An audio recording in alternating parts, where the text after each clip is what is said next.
the Adeptus Streetwear Rambler. It's a pleasure to make your acquaintance. If you encounter any difficulties outdoors, then let me help you. Oh, by the way, I brought some fried radish balls with me. Help yourself. Don't eat too many, though.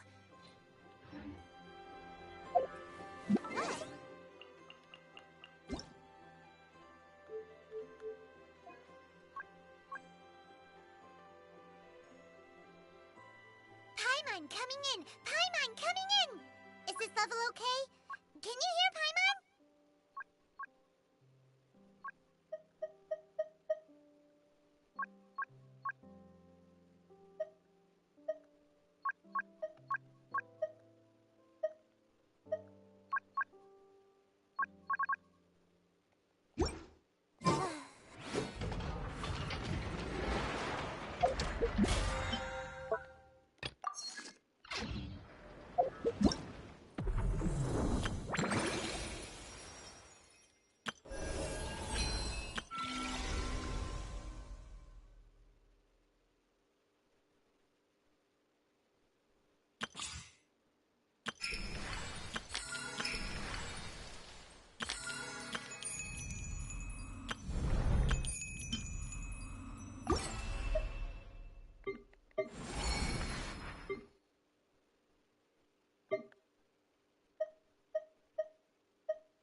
troublesome.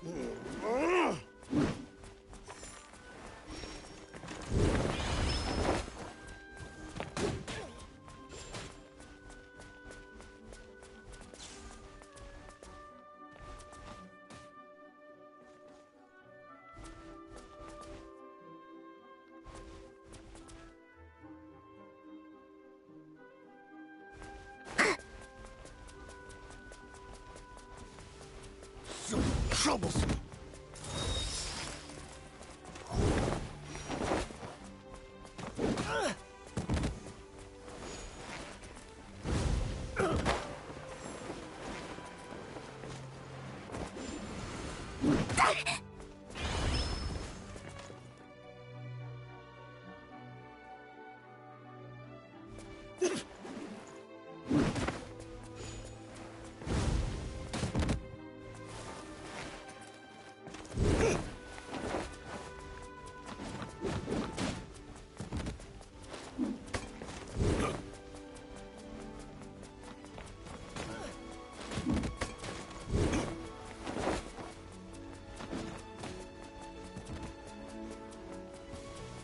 Troublesome. So troublesome.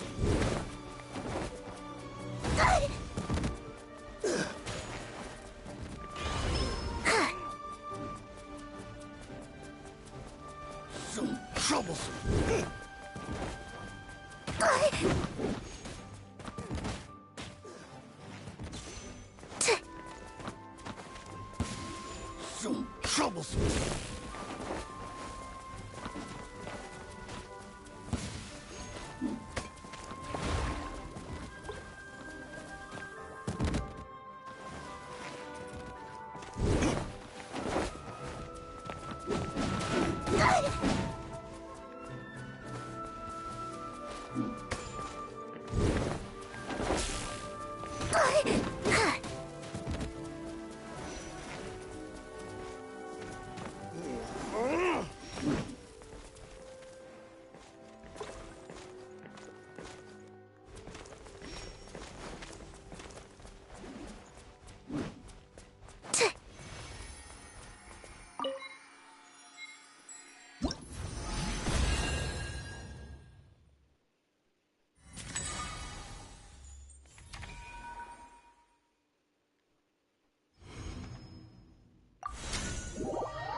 Ad Astra.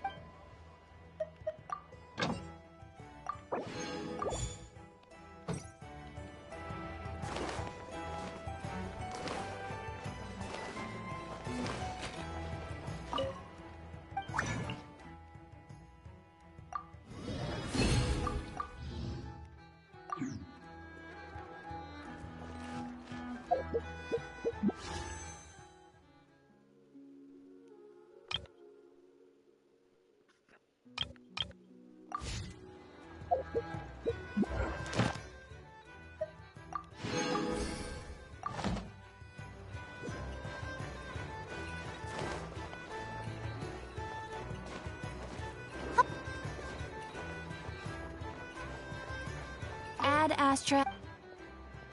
Thank you for complete.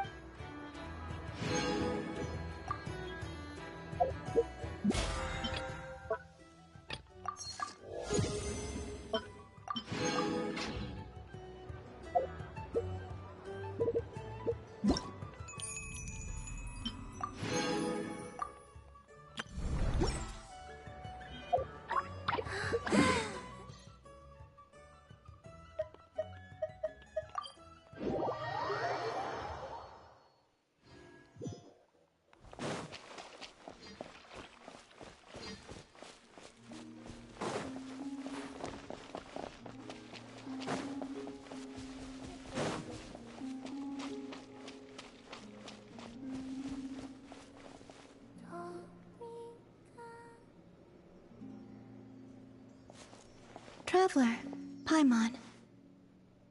What's wrong, Columbina? You look like something's troubling you. Do you have any paint with you? Oh! You're Malaus, right?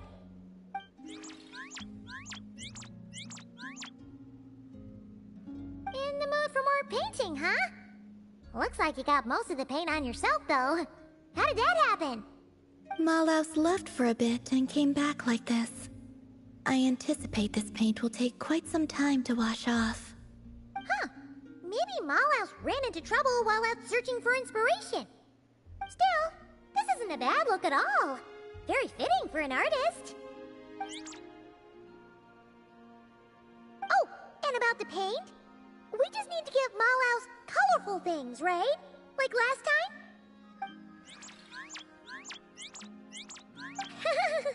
Now that's one happy Kuhenki. Malaus must have hit on some really good ideas. Something fun and upbeat for sure. Let's find some warm, happy colors this time.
That should do it, right?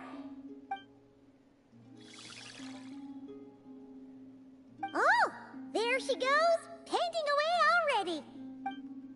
Ahem. Dear judges, prepare to be amazed. What kind of masterpiece will our talented Kuhenki artist bring us today? Huh? You're done already? Paimon didn't even get to finish her intro. Well, let's see here. Oh, is that a forest somewhere in Notcry? There are so many little animals! I'm afraid you would have to go back to the time before I left the Frost Moon Scions to see a scene like this. Wow! Paimon's so jealous! Did cute little animals really gather around you like that? Yes. Most of them were drawn to the Kuvaki around me. They felt safe curling up next to me like that. Oh, that's so awesome! You could pet them all you wanted without them running away! I would say the sheik badgers were the nicest to pet. They're the ones with the big, fluffy tails. The fur on a rhyme-horned deer's neck is quite soft as well. It makes a very comfortable pillow. Which do you prefer? We don't really have the same kind of experience to go off of. But Paimon would probably choose to pet a sheik badger's tail. Sheik badgers can be quite timid. If you want to pet them, they need to feel safe first. But I would exercise caution, Paimon. Why? Do they bite or something? Paimon promises to be super gentle. No, I'm referring to danger from above. Danger from above? Yes. Long-plume ibises often hunt little animals like these. I had to issue them a warning to get them to stop going after the Kuhenki. You're just telling Paimon this now? Oh, it's a miracle she hasn't been carried off yet.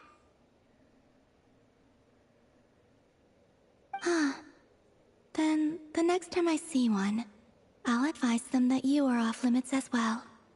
Next time? No, you need to find one right now, or Paimon will be too scared to even fly out that door! The little one seems strangely curious about the idea of Paimon being carried off by a long plume ibis. Don't even think about painting a picture like that!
goodness! I'm so glad you made it! Of course! We won't let anything happen to you, Kale. So, what's going on in Sumeru City? Looks like lots of people are moving or something. Yeah, I was just gonna say.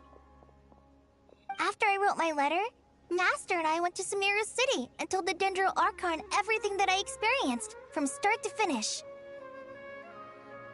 She was silent at first. It seemed like she was deep in thought. Then the next day, we got told that she was ordering everyone to leave Sumeru City immediately and move to Caravan Rebot. The entire population of the city has to move? Not just Sumeru City. The evacuation also includes Lokapala Jungle, Avidia Forest, Ashavan Realm, and Ardravi Valley. Basically, everyone living in the rainforest must temporarily relocate to Caravan Rebot. Holy smokes! That's crazy! Yes, it's quite an operation. Even if people only bring the bare essentials, the scale is simply enormous. They've requisitioned almost all the Sumpter Beasts in Sumeru for the task, including the entirety of Dori's Sumpter Beast Park.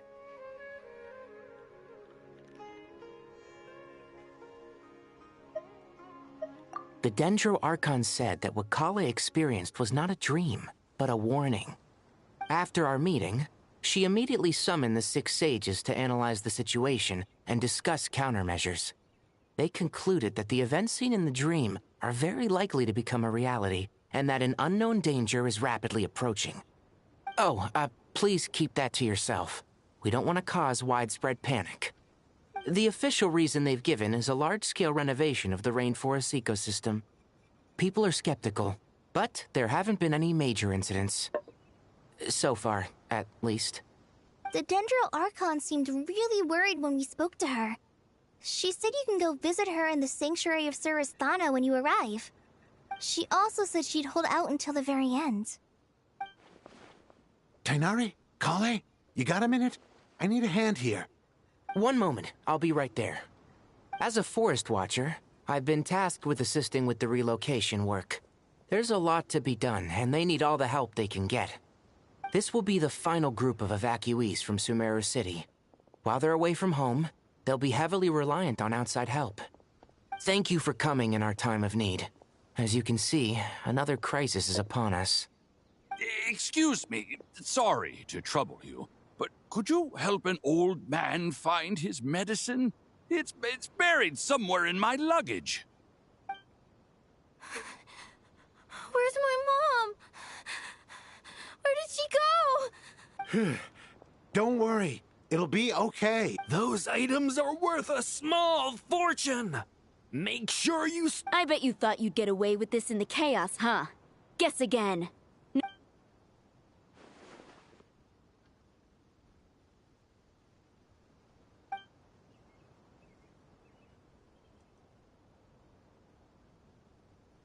We should go help the evacuees. See you around. I'm so glad that you believed me and came all this way to help. It means a lot. Please stay safe. Don't worry. We may not know exactly what's going on yet, but as long as we stick together, we'll find a way through this.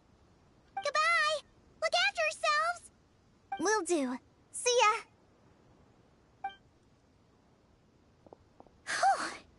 Paimon's not sure how she found the words to comfort Kale because, honestly, she's kind of nervous herself. Let's head to the Sanctuary of Surasthana and see Nahida.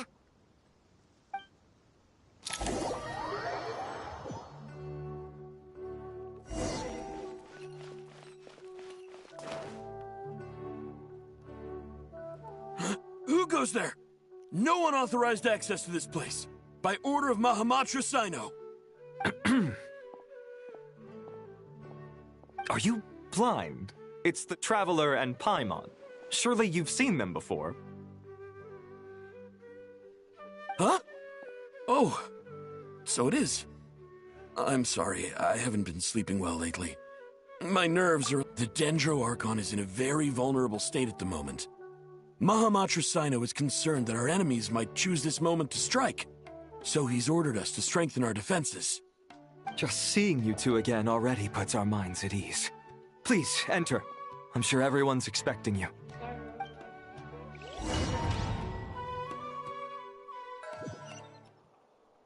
Hey, you cannot take my seat. Just stop for a moment. Happy girl.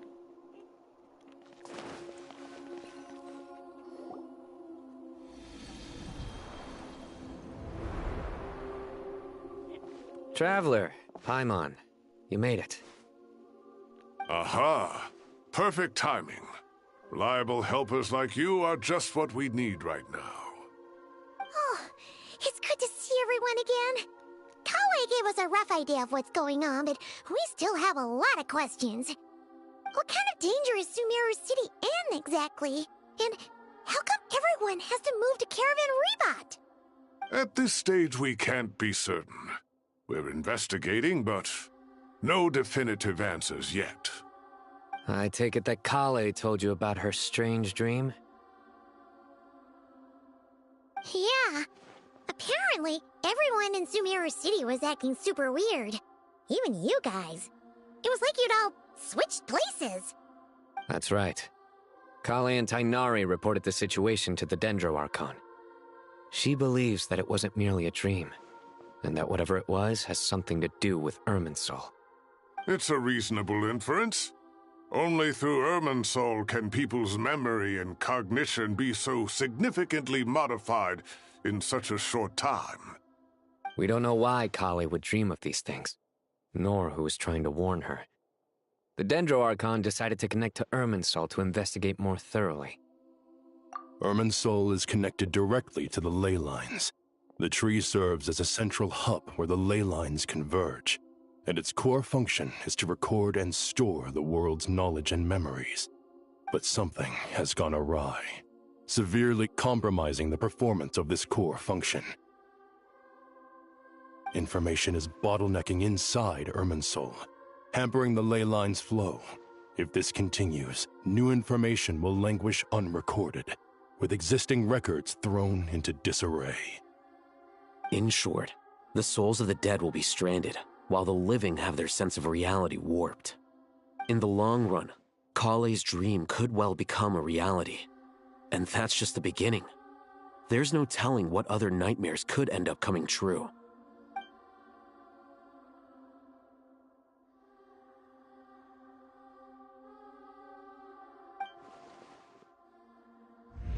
I have come this far, to use my death to open the gates of the ley lines to my people.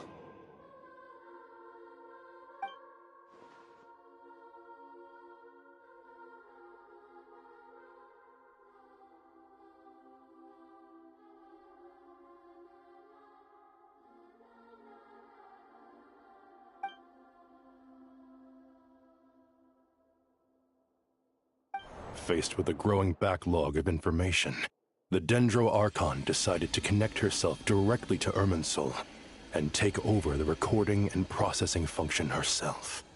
But it is an almost impossible task. Individual brains aren't equipped to deal with the sheer volume of knowledge and memories involved. All that information flooding in at once would instantly fry any human mind. And for a god, even for a god, the suffering must be unimaginable. The Dendro Archon's power originates from Irminsul. Any issue with the tree itself takes a toll on her to begin with. On top of that, she's subjecting herself to the grueling task of processing all that data.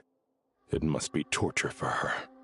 And despite all of this, she is somehow finding the strength to investigate the Irminsul situation from within and send us her findings.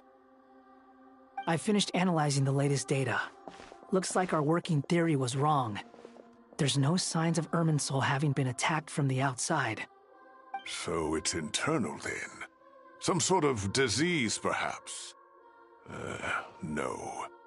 I've spent half my life studying the ley lines. If Irminsul malfunctioned this easily, the world would have met its end long ago.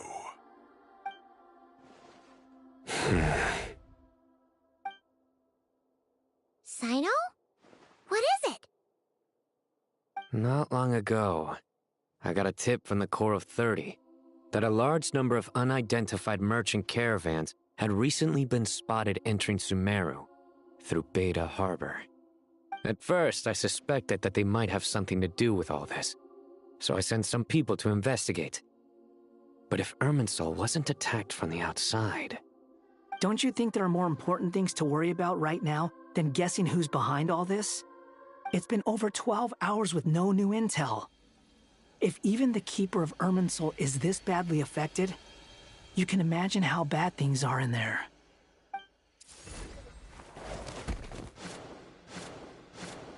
Dendro Archon.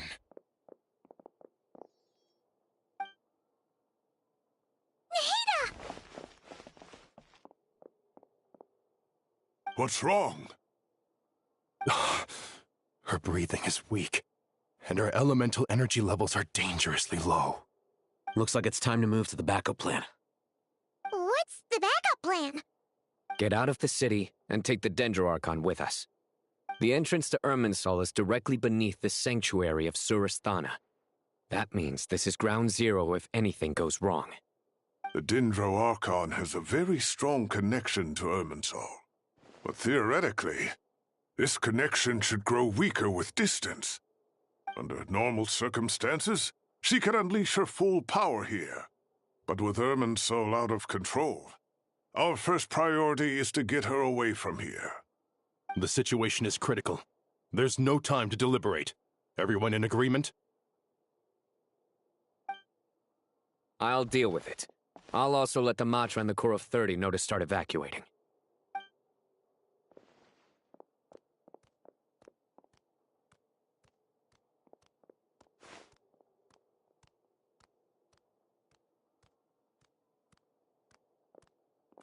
Let's go.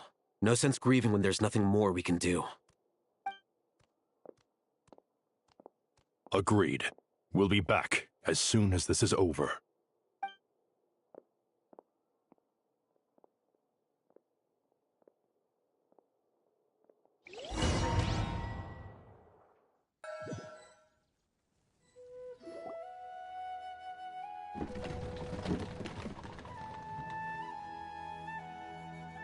The last group of civilians has been safely evacuated. Dendro Archon's carriage will travel with them. Sino and Hat Guy will protect the convoy. With the Dendro Archon in a coma, we've lost our means of investigating the situation. And with Irminsul still deteriorating, we have no choice but to evacuate Sumeru City. Feels as though we're being pushed along by an invisible hand. Stop moaning, Cyrus. We're the teachers here. We should be showing a little more confidence, don't you think? A wise judgment. Let's move out to Caravan Rebot.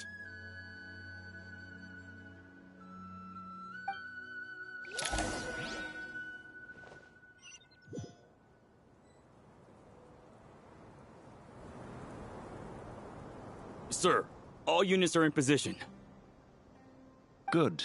Everything is going to plan. Interfering with Sumeru City is a necessary step, so do not hesitate. The Irminsul situation will not harm you. We need to speed things up here, too. We don't want to keep our client waiting, do we? No, sir. You have my word. Everything will be completed on schedule.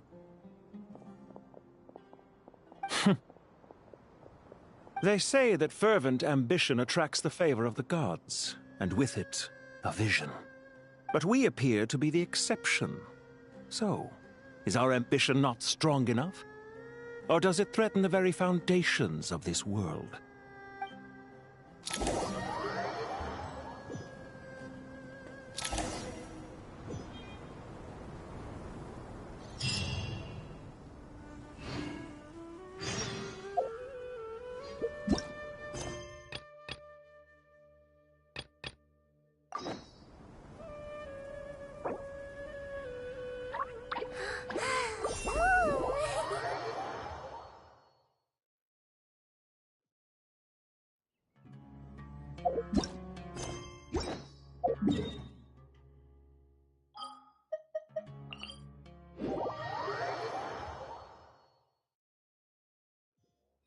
Ah.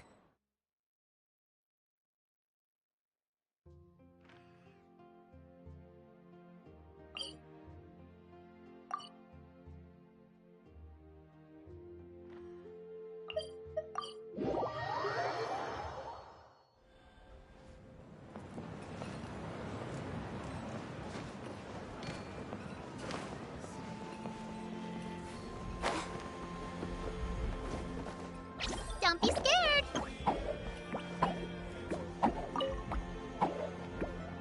Excuse me, do you sell obsidian? Why, yes.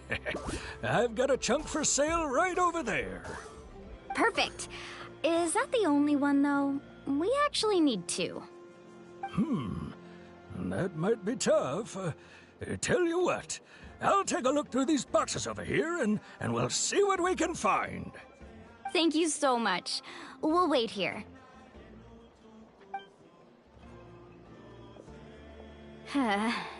Relax. Everything's going according to plan. I know, it's just... I could tell Vichama feels the same way about his friend that I do about Kachina. I hope this chunk of obsidian isn't the only one. Kachina always carries all sorts of shiny stones with her. If I was the one trapped in the Night Kingdom, she'd have a whole pile of obsidian ready in a heartbeat. Well, would you look at that? I did bring an extra. Here you go, young lady. How does it look? Perfect! Thank you. How much do I owe you? If you hadn't shown up, these stones would have just sat here collecting dust. I'll take 3,000 mora for both. Here you go. By the way, I heard you mention Vichama just now. You running an errand for him, then? How's he doing? Malco's been gone for 5 years now.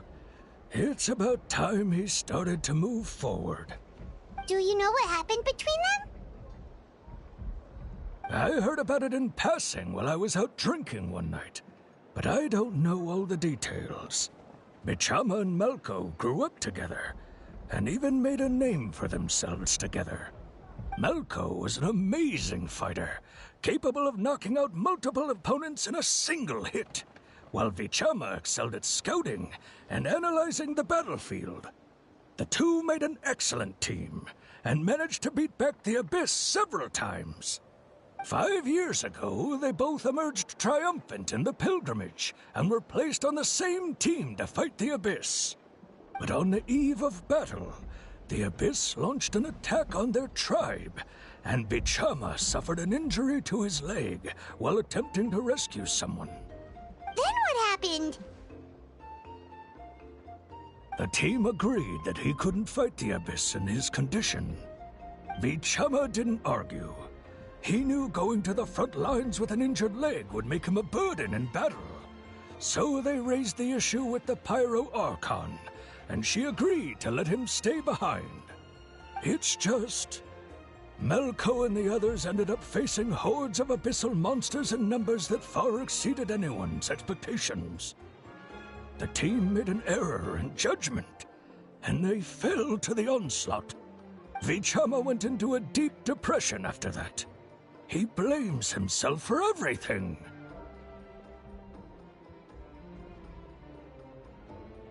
Oh, you're not wrong. But it's possible he chooses to blame himself.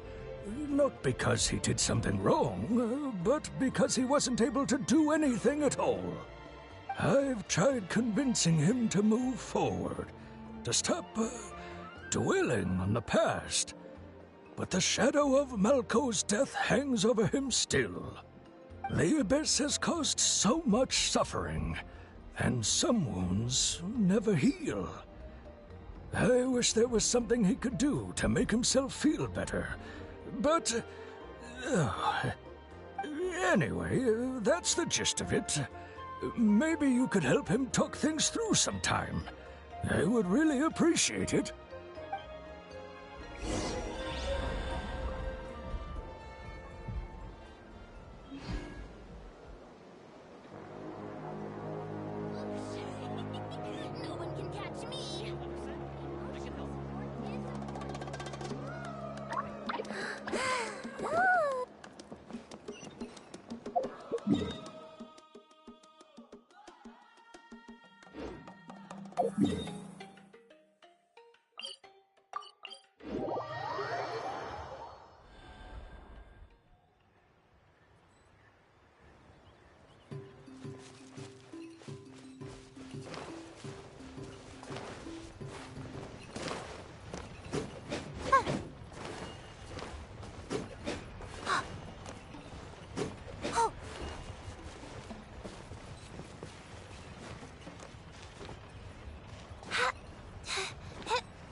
Did you get everything? Yep, it's all here. When do we start? I've made all the necessary adjustments, so we're good to go. As agreed, I'll help you find Kachina's ancient name, and then you return the favor. Go ahead.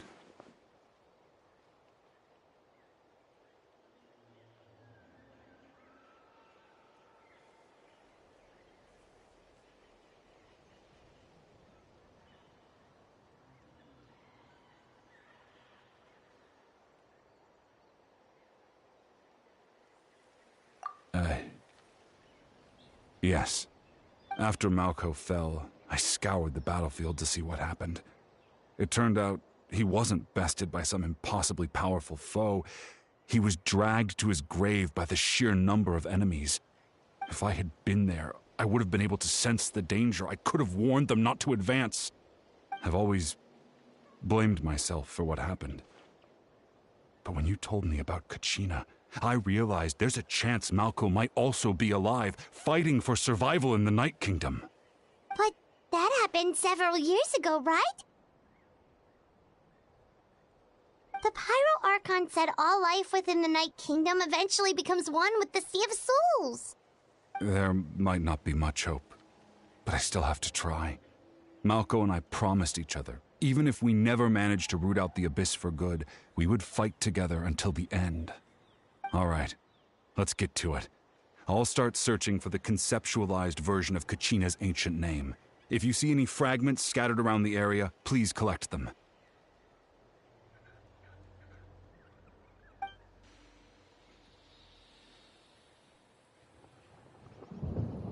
Make sure you prepare yourselves for battle. As I said, the stone will link the mortal realm to the Night Kingdom. The Abyss will likely emerge in response. Look at that golden thing. It must be one of those fragments Vichama mentioned. Let's get closer. I'll cover your ears for you. And if you're scared, you can hold my hand.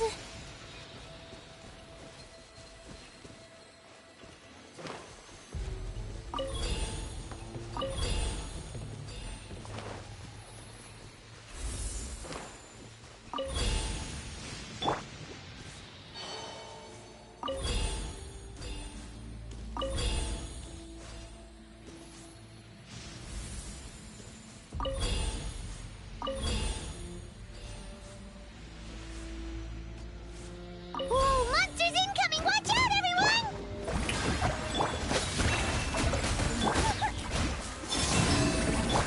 Stay put! Ha!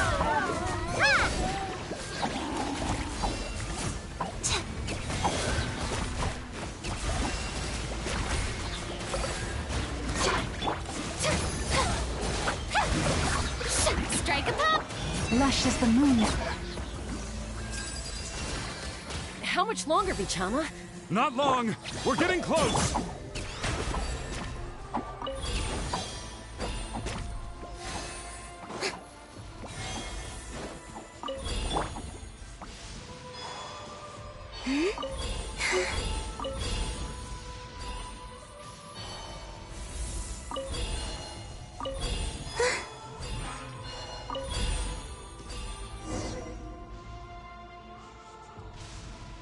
Vichama!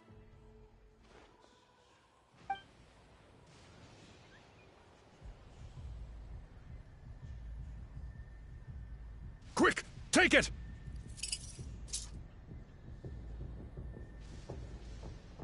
I found Kachina's ancient name. Hang in there, Malco. Just a little longer. Something's not right. The power of the Abyss is getting stronger. The Abyss is corroding his body. Vichama, you can't keep going. You'll die. I should have died 5 years ago. I just need a little more time. Please, I'm almost there. Thank you.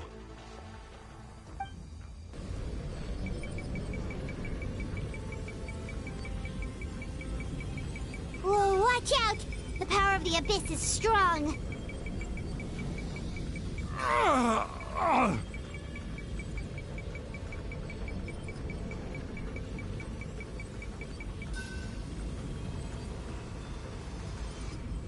This power. Hanging in there? Malco. No! Why can't I find him? Why? We can't wait any longer. Pull him away from the stone, Mualani. I already tried, but the power of the Abyss has him in a chokehold. It's like he's tied to the stone with an invisible rope. In that case, we have no choice. I'm sorry, Seed Lolly. Get back!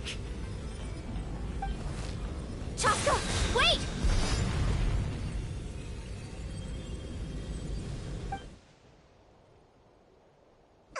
Ouch! What happened just now? It looked like the Spirit Speaker stone was... The stone's power was spiraling out of control. The only way to stop it was to destroy it. You were all caught in the shockwave of the explosion. You might feel dizzy for a while, but that's normal. Give us a heads up next time, will you? You're lucky we managed to dodge it in time. I thought I said to get back. Yeah, barely a second before you made it go poof. Not everyone has your reflexes, Chaska. We were this close to getting dragged into the explosion. Okay, I'll be more careful next time. At least Kachina's ancient name is still in one piece. Wait, where's Vichama? Vichama! Vichama! I couldn't find Malco's ancient name. It must be completely gone by now. Once your ancient name disappears, there's no coming back. From the very beginning, I knew there was a slim chance, but still. And now... it's too late to save him. From the minute he left that day, it was already too late. Vichama. I'm sure he's heard enough condolences over the years. Let's just give him some space. Huh? What's that in your hands, Vichama? It looks like something's glowing! Huh? This is...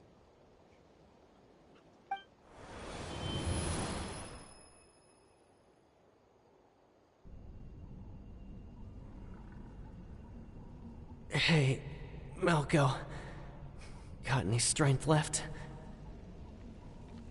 Not enough to swing a sword, but to say a few last words? Sure. Too bad. No one will get to hear them.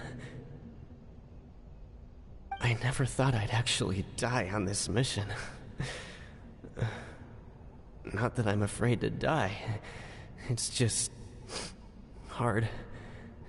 Thinking about my mom's face when she hears the news. Guess I have something to be thankful for then. My parents died a long time ago. They won't have to mourn me.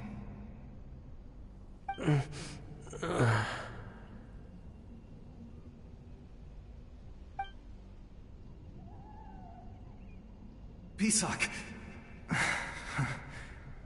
Always had to beat me at everything, didn't you? Right to the end, you were never one for goodbyes. Maybe you're right. Maybe no one will get to hear our last words. But just in case... Vichama...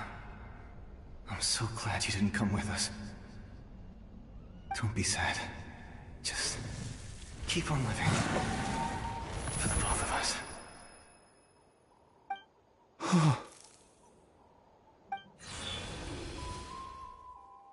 Was that... a memory? Seems like we were able to salvage something after all.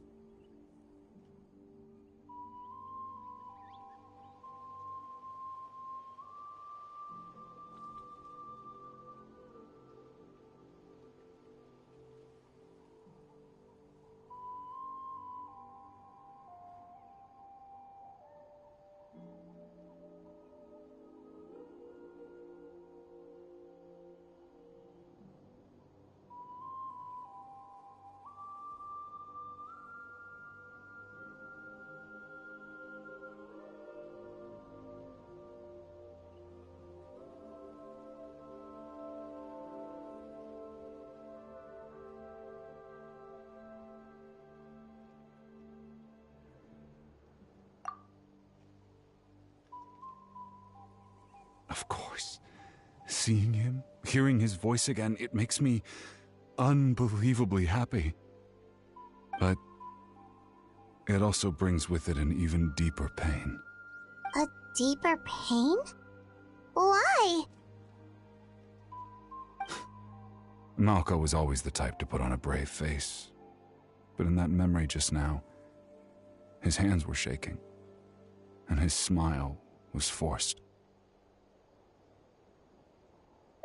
For all these years, I regretted not being able to fight alongside him to the end. And now I know, at the end of his life, he was thinking the same thing. Vichama. I'm fine. Actually, I heard Chief Wyna wasn't really on board with your plan to go to the Night Kingdom. When you asked for my help, I hesitated too. I knew helping you find your friend's ancient name meant leading you one step closer to danger. But I also understood why you had to try. Everyone has regrets in life, but not everyone gets the chance to make up for them.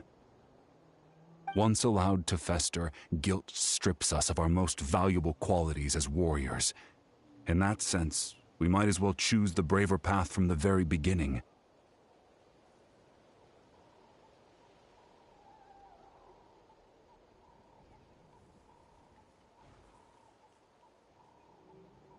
If I could do it all over again, I would have followed Malco to the front lines no matter what. Even with an injured leg, there were still things I could have done. That way, even if the outcome stayed the same, I still would have fought alongside him to the end. There are critical junctures in life, and if you don't seize the chance to act, there's no going back. That's something I had to learn in hindsight. But you're still at the crossroads of your journey, so I hope you can walk away without regrets. Thank you, Vichama. I feel even more determined now. Kachina will come back to us. I'll make sure of it. I promised I would find her, and I intend to keep that promise. That's good to hear. Strange. My body, it's... Once abyssal corrosion enters the body, a portion will fuse itself to your internal organs. Even though the Traveler possesses powers of purification, the corrosion can never be fully eradicated. Thanks to her, though, you are only briefly exposed. Slowing your breathing and controlling your emotions should help you keep the symptoms in check.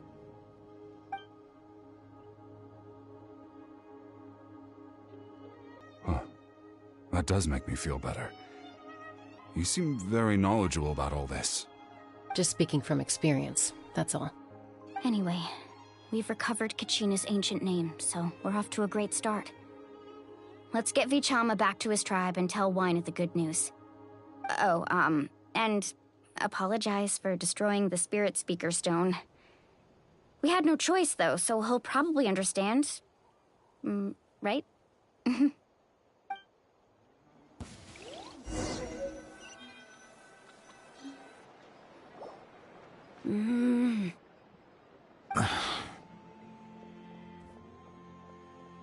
Koichi, are you really gonna just stand there like that? I don't know what you want from me. I think you know exactly what I'm trying to say, Uncle Wyna.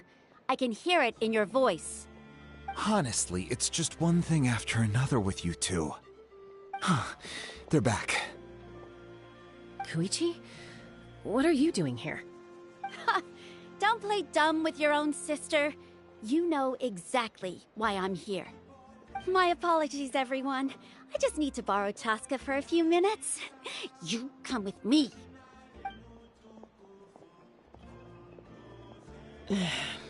I'll be just a moment. Who is that? Koichi, Chaska's younger sister. Although the two aren't actually related by blood, it's kind of a long story. It's not really my story to tell, but I guess it's not a secret. You see, Chaska was actually raised by cuckoo sores. She was afflicted with a rare disease when she was a child, and abandoned in the wild as a result. The Abyss found her out there, all on her own, and tried to devour her. But in the end, all that did was trigger her will to live. that strength of will pushed her to survive. But it also planted a seed of conflict within her. Eventually, she was adopted by the Cuckoo Source. Wherever they went, she followed, getting into fights right and left. For some reason, Paimon can totally imagine that. Well, when Chaska finally returned to human society, it was Koichi's parents who adopted her. At the time, Chaska still had a habit of getting into fights, so Koichi was always taking her around. And now she's who people call to resolve conflicts. She's known as the Peacemaker. It sounds like she still argues with Koichi, though. Don't siblings usually stop fighting when they get older? That's partly my fault. Koichi asked me to stop Chaska from doing anything dangerous, but you probably know by now, once Chaska makes up her mind, there's no changing it. Oh, I get it. No wonder you tried to talk us out of going to the Night Kingdom. Chaska even said that wasn't like you. I'm all for your adventure. You need to take risks when you're young, because by the time you're my age, you couldn't attempt something like that even if you wanted to. Better try now than live with regrets later. That's what I say. Still, I can understand where Koichi's coming from. In the end, nobody wants to sit back and let a loved one put their life on the line.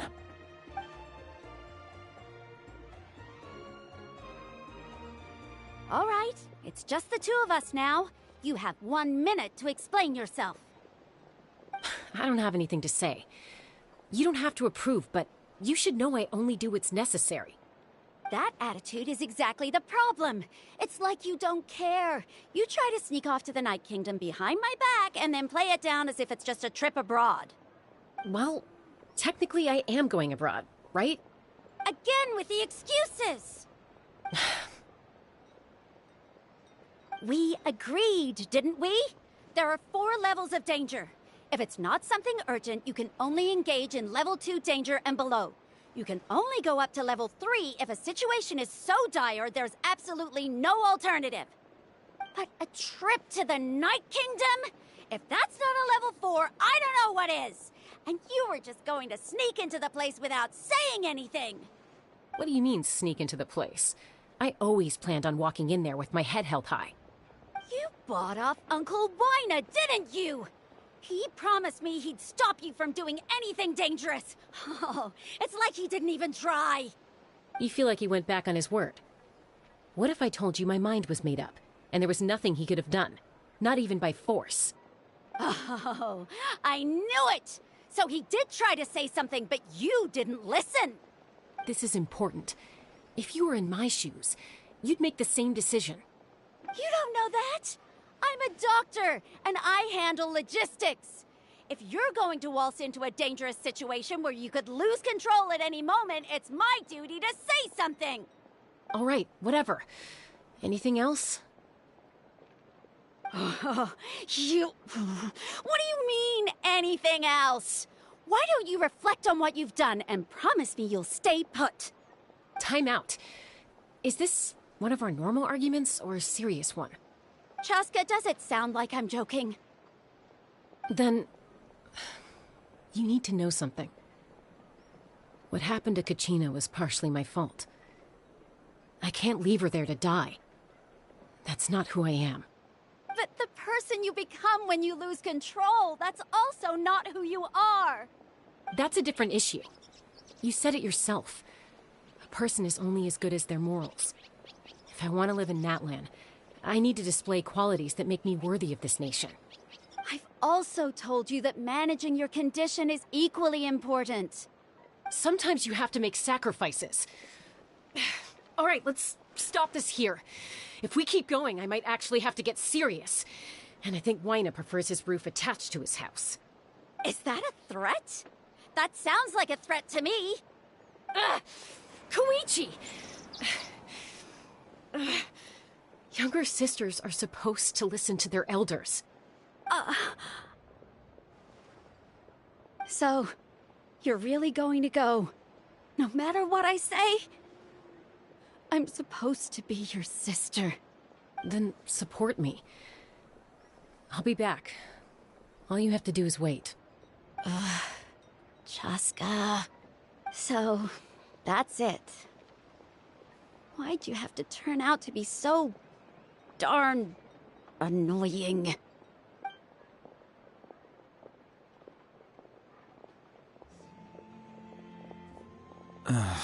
You two are something else. Something you wanted to say? I know you aren't related by blood, but you two sure are similar. Really? You know, I said that very thing to Koichi not too long ago, and she reacted the exact same way, down to the very tone of voice. It's not my place to get involved, but I will say this. Try to spend a little more time with your sister. You're tough kids. That doesn't mean you have to go it alone. Thank you. Anytime. All right. If you're done with the Spirit Speaker Stone, you might as well hand it over. According to Kinich, it's an important ceremonial artifact, so it'd be safer to keep it with me. About that. If only Tone-Deaf Bard was here, he could have repaired it just like the Holy Liar. The Spirit Speaker Stone might be 2 stones now. Huh?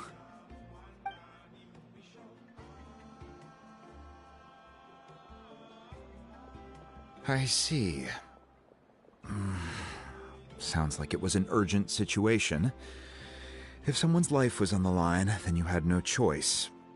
Still, Citlali's going to be a nightmare to deal with now that you've broken her stuff. I'll explain everything to her later. Stay safe out there in the Night Kingdom, okay? I'll wait here for your safe return.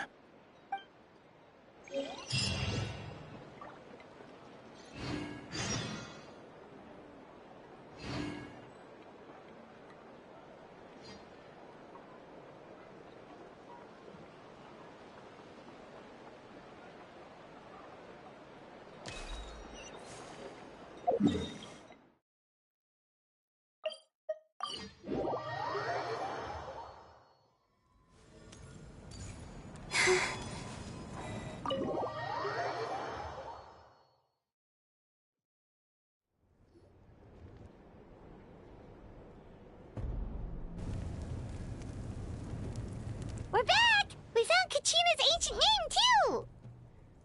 Well, it's fairly complicated. Let me give you the condensed version. The Fatui again?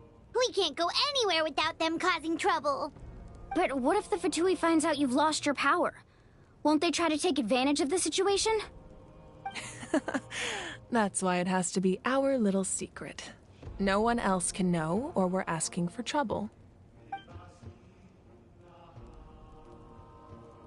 Look, I wish I could offer you some sort of consolation, but I won't lie to you.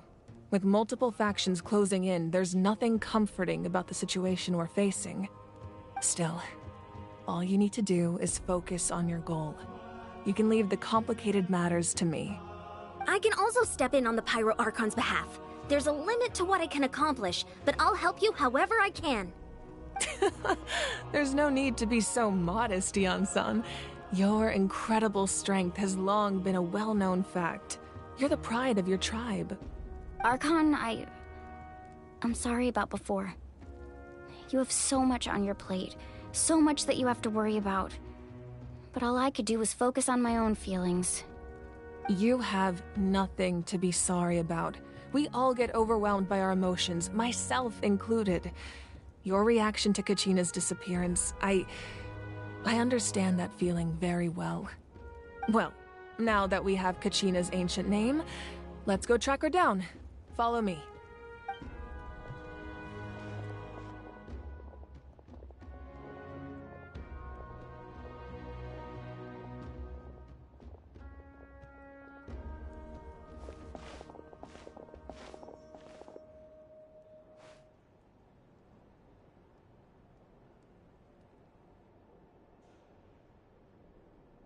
What is this place?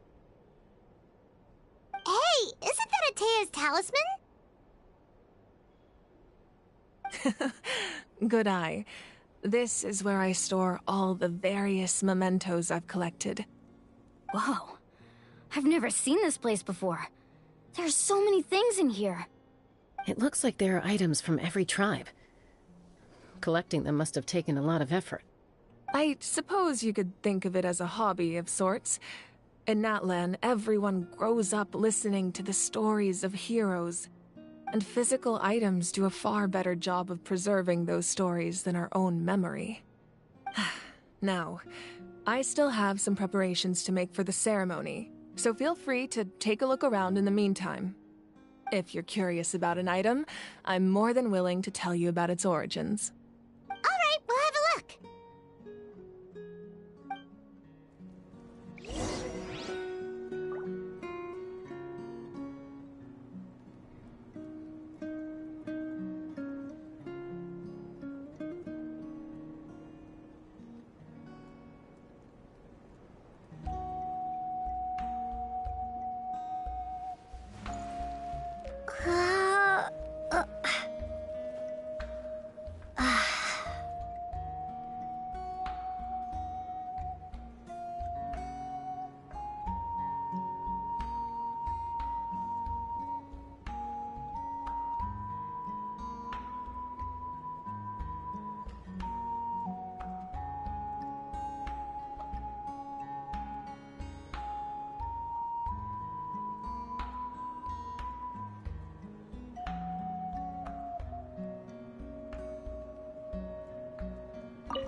This flower looks like it's thriving. You must... This fishing basket looks familiar. Hey, there's a fishing rod here. It must have belonged... That's right. It belongs to a legendary fisherman named Matavaru. I have his entire set of fishing equipment, actually. He and I met in a tavern.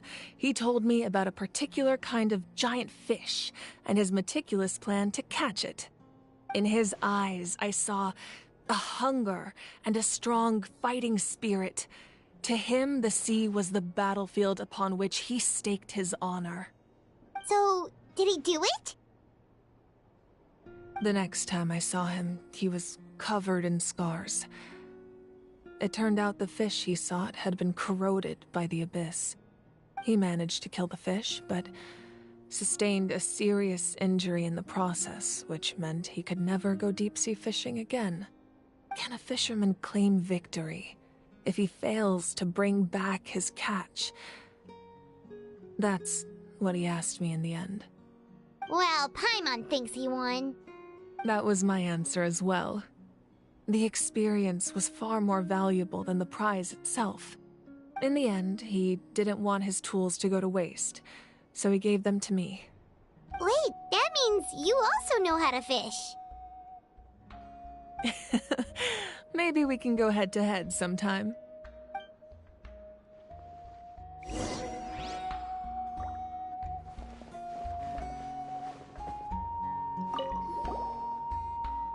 This is Atea's talisman. I'm sure you're familiar with this one already. Atea was rarely ever without it. The talisman brought her a lot of luck in battle.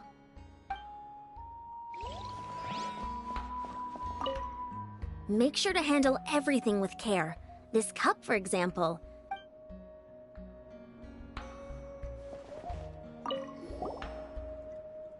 Whoa, that belt is bigger than Paimon's head! The Collective of Plenty are known for their bodybuilding competitions and contests of strength. This belt is a symbol of great honor within the tribe. The association with strength might also have been the reason the original belt was extremely heavy. It was difficult for even two people to lift. And even if a warrior had the strength to put it on, wearing it for any length of time would still leave them gasping for breath. Sounds like it. So the owner of the original belt, Kitera, commissioned a craftsman to make a copy identical in appearance but far lighter in weight. That is the belt you see before you.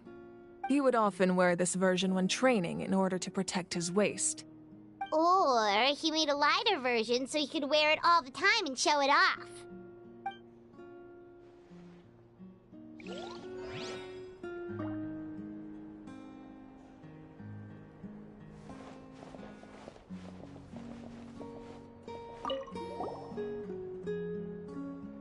There are are so many jars and potions around here.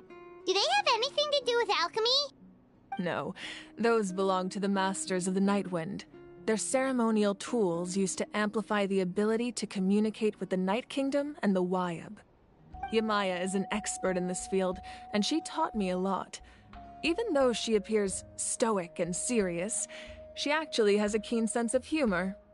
The tools you see here are quite traditional. Her students found them outdated, so she passed them on to me. The contents of the jars aren't all that special. Oh, except the big jar in the middle. That's what she really wanted to give me. Ooh, must be something really cool. What's inside? Grape juice. Huh? It's quite tasty, although probably expired by now.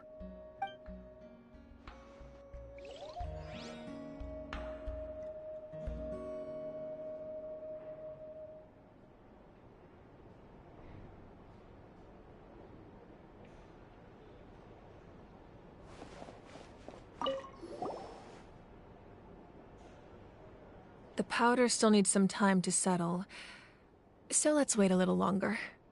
Well, what do you think of my collection? Do you feel like you have a better understanding of Natlan's culture now? Yeah! If each item represents a different story, seems like Natlan's really been through a lot. Does every item hold a special memory, just like Atea's talisman? That's right. The items in my collection actually serve a similar purpose to the ancient names passed down among the tribes. They demonstrate the true shape of time. The shape of time? Most people perceive time as a linear concept, almost like a straight line that can only move forward.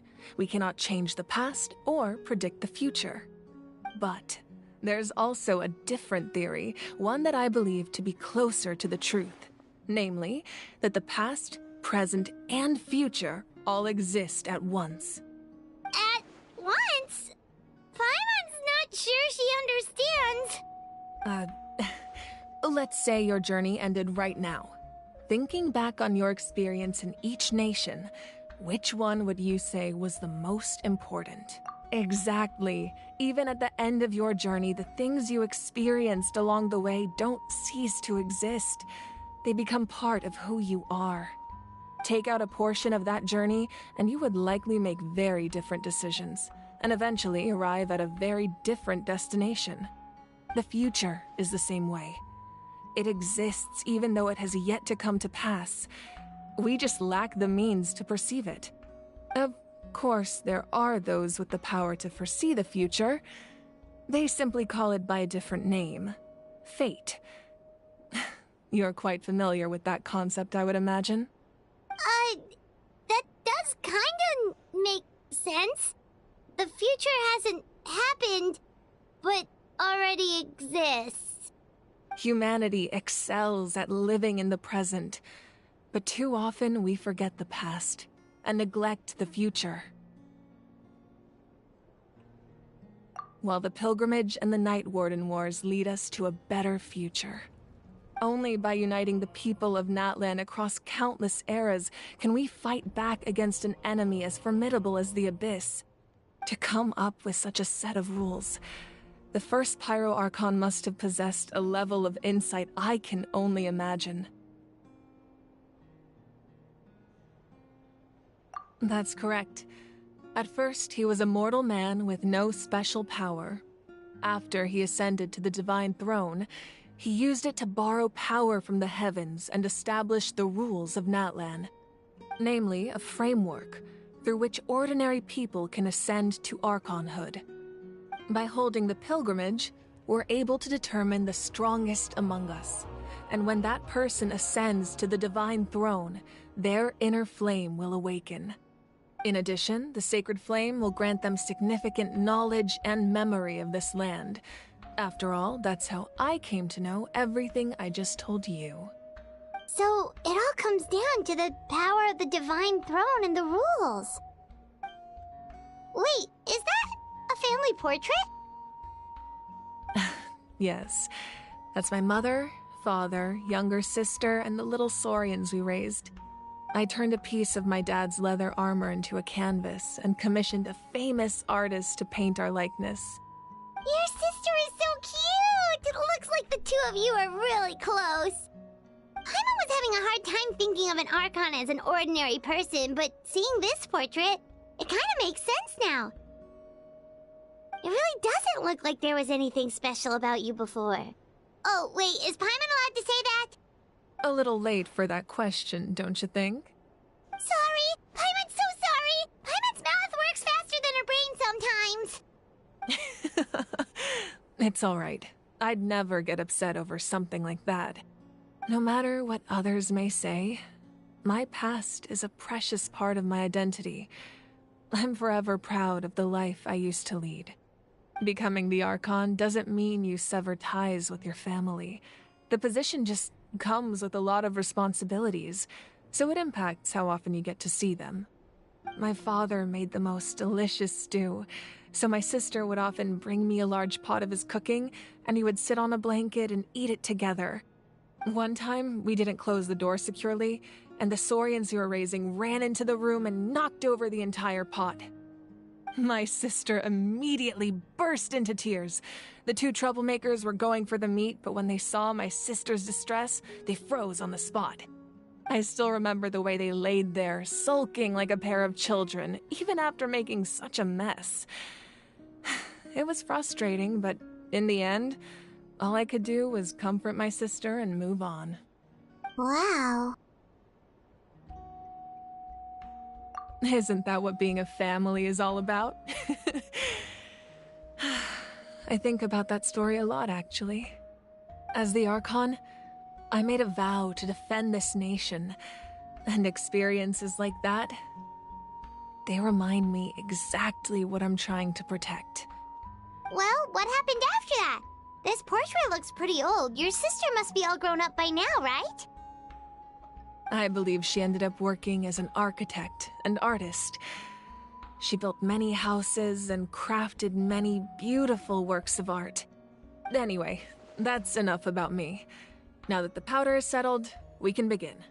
Ian-san, Mulani, Chaska, over here, please. Place the ancient name up there, and then we'll begin.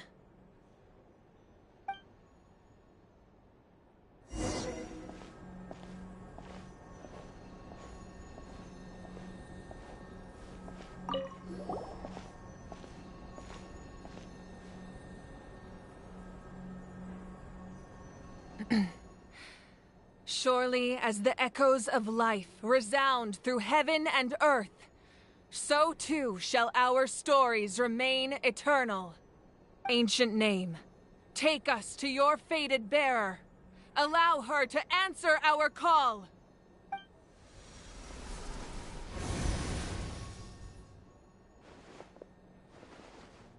Am I hallucinating again? Kachina, are you okay? Huh? I'm not seeing things, am I? Is the Abyss playing tricks on me again? It's okay, Kachina. It's just us. We're trying to find a way to bring you back. Everyone, you have to listen to me.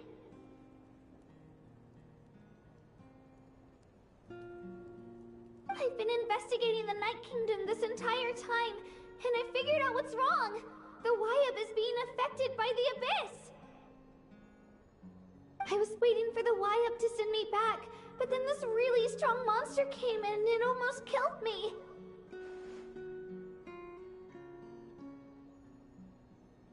The Wyab saved me, even though its power is weakening, so I've been hiding from the monsters while trying to find a way to help. The Night Kingdom has become a huge mess, though. I keep hearing these awful sounds and seeing really horrible things. Don't listen to those sounds, Kachina. The Abyss is trying to strip you of your sanity. All you need to do is stay safe and wait for us. We'll be there shortly. It's okay. I feel so much better now that I've had the chance to talk to you guys. You don't need to worry about me. I've never been strong or special at all, really. So I don't blame anyone for forgetting about me or leaving me behind. Just knowing you care is more than enough. I'll find a way back. You don't have to put yourselves in danger to come rescue me. You're always like this, Kachina. Now's not the time to act tough. We're coming for you, and that's final. I don't know what lies the Abyss has been feeding you, but I'll tell you something right now. Nobody here sees you as a burden. You're a victor of the Night Warden Wars, a hero of Natlan. All you need to do is wait for us to rescue you, and you'll get all the applause and recognition you deserve.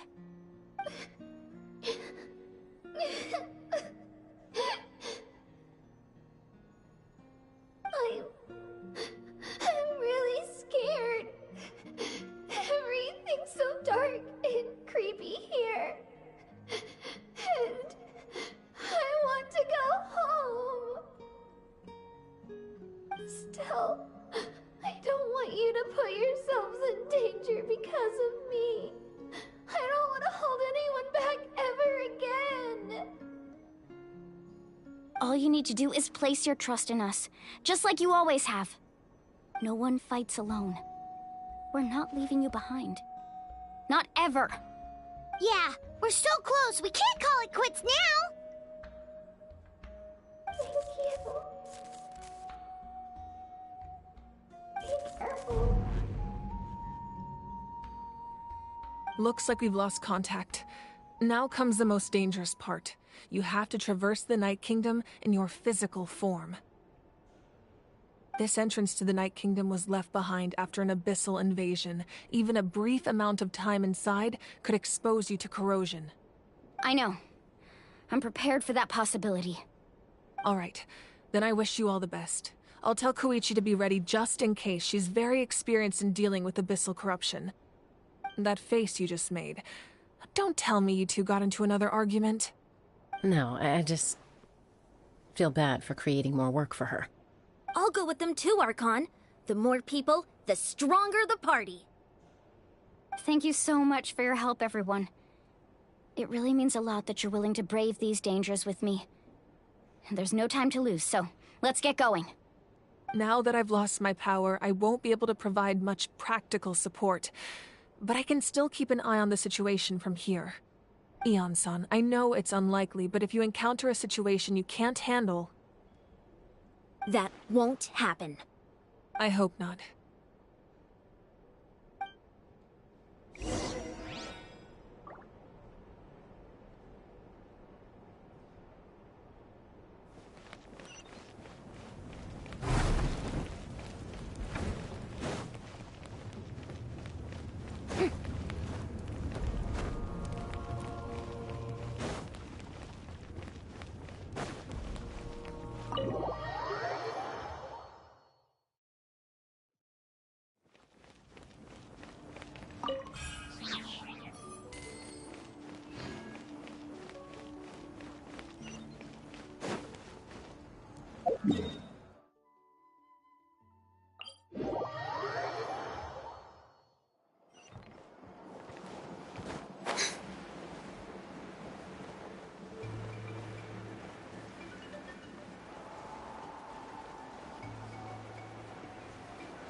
Yoo-hoo!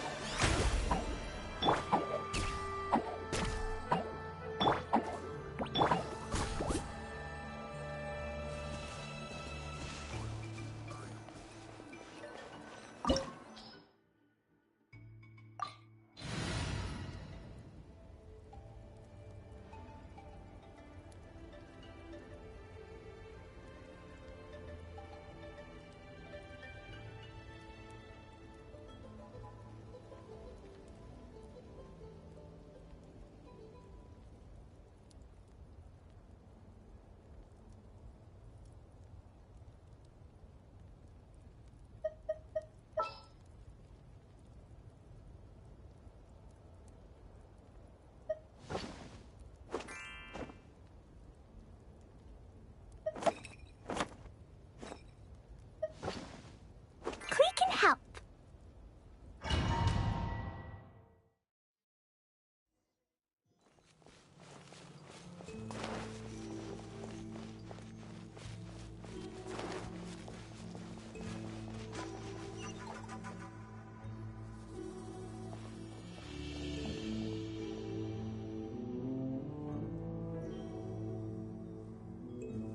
So we're underneath Natlan right now? It looks nothing like Paimon was imagining. That's because in the distant past, Natlan was home to an incredibly advanced civilization ruled by dragons. Humans only established their own society after the fall of the dragons. So these are Saurian ruins? Wait, you mean like the elemental sovereigns? They had their own advanced civilization? Yes, a really long time ago. Very few records have survived until now, so no one really knows what the devices here are for.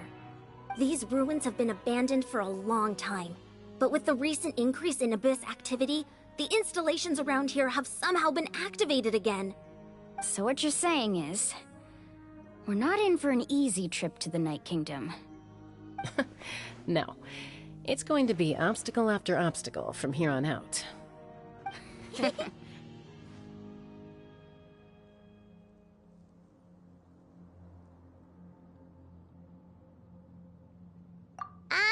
Why are you all laughing like that? It's creeping Paimon out. It's the pre-adventure excitement kicking in, right guys? Of course. I'm eager to get started.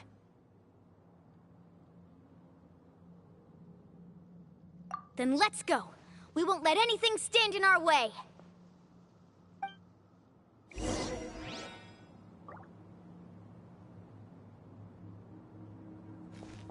Da-da-da.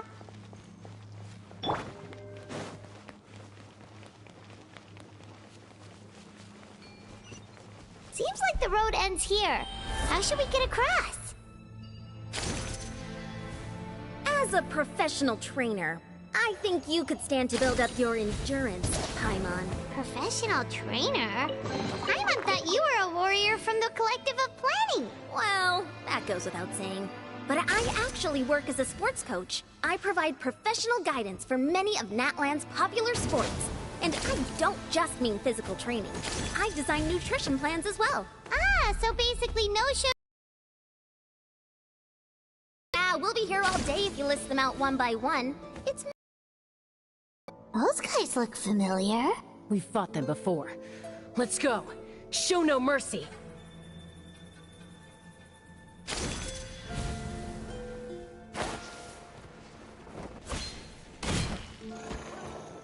Shower me with... Forest, protect us. Jumpy, jumpy, go! Yeah! Woo!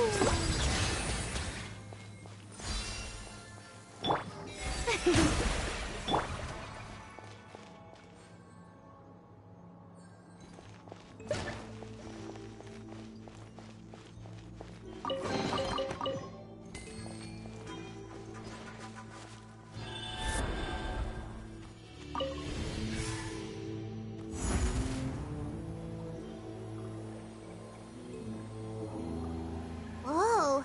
The place we need to go seems really high up.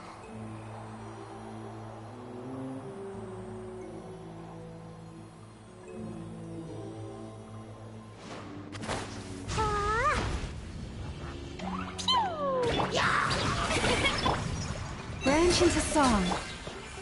Lane. Fine, fine, move! Ah!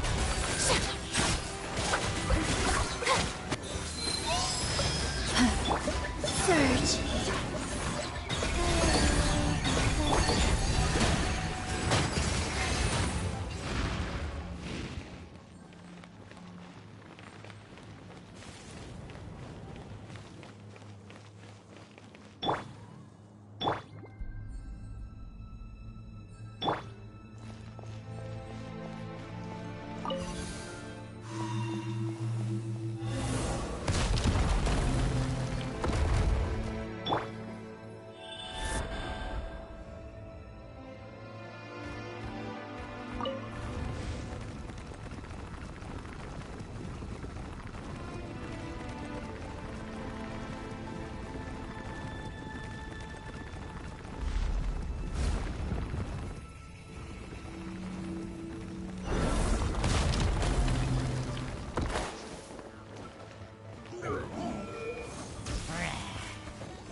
You pull a grave transgression. Lane.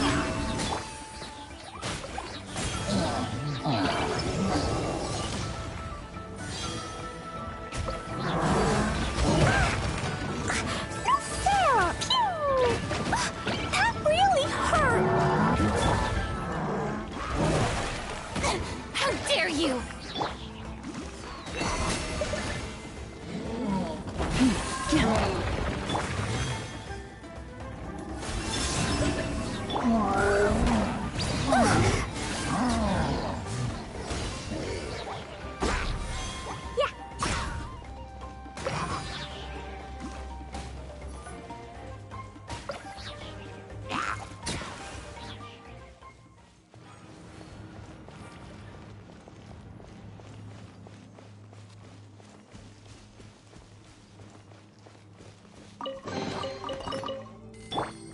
The show begins!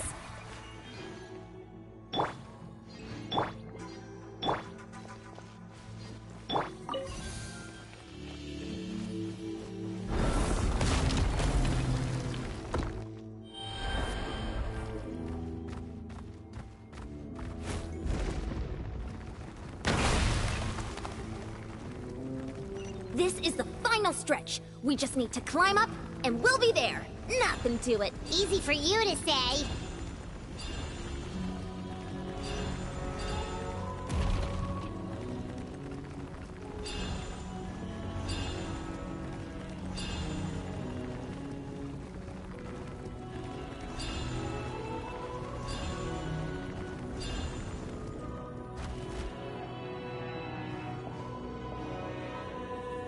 This must be the entrance the Pyro Archon told us about. The one ripped open by the Abyss. Yes. There's something in the depths of this place that feels familiar, yet also foreign. We actually have to go in there? Okay, Paimon just needs to psych herself up. Don't push her through before she's ready.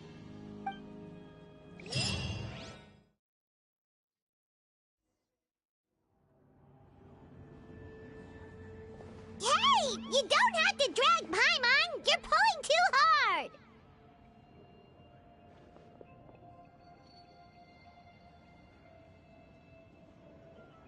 Looks like we made it. This is the Night Kingdom.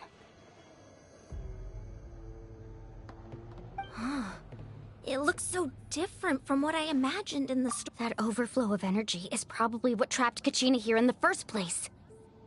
From this point forward, everything we know about the real world no longer applies. Anything can happen here. Paimon's more worried about how we're gonna make it out. We obviously can't go back the way we came.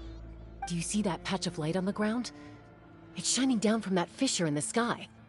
Oh yeah, right in front of us. So that's coming from up there? Oh, it's so high up. Did we really fall that far down? Just like I said, our real-world knowledge doesn't apply here. We fell all this way, yet came out completely unscathed.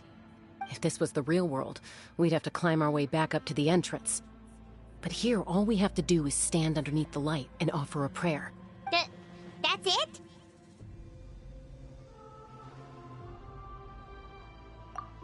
Right. We still got a job to do.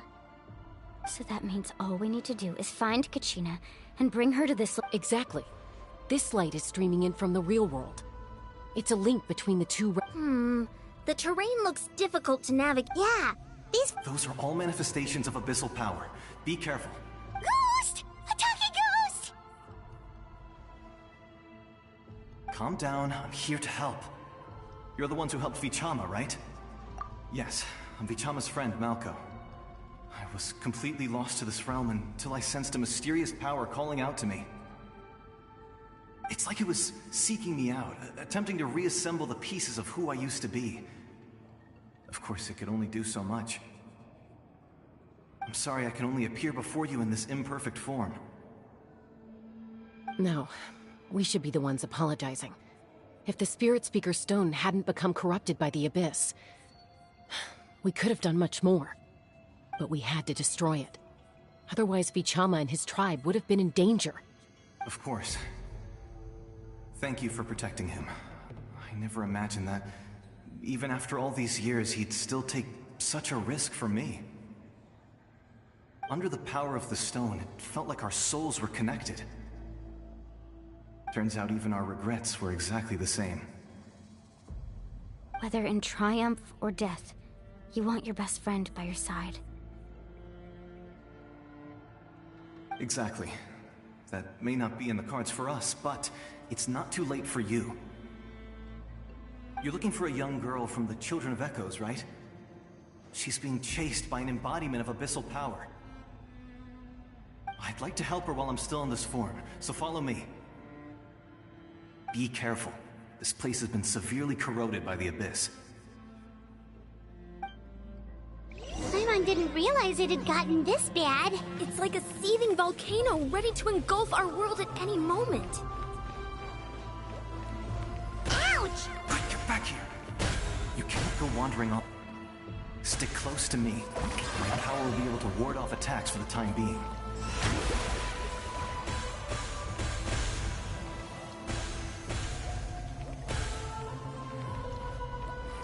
I won't be able to keep this up. Let's try another route. This way.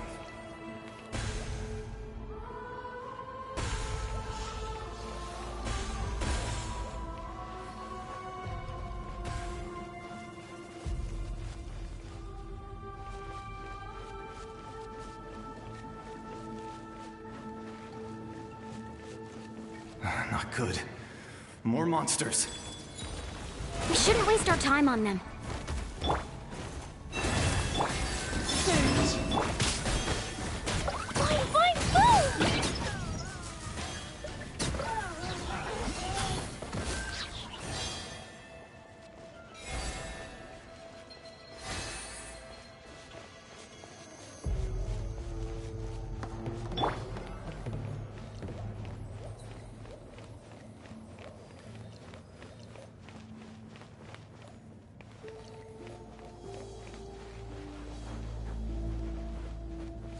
Oh, Paimon can't see anything! It's easy to get lost here. Just stick close.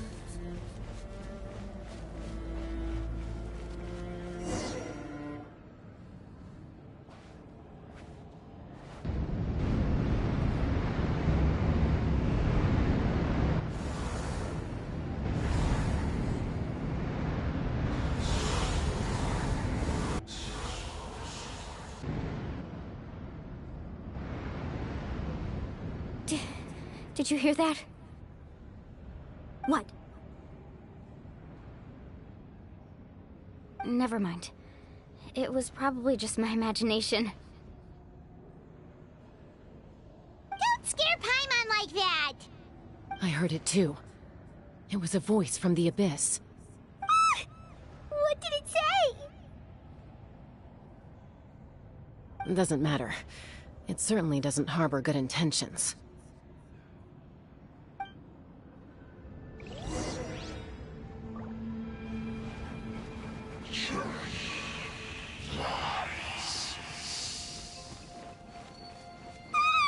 Paimon just heard it too!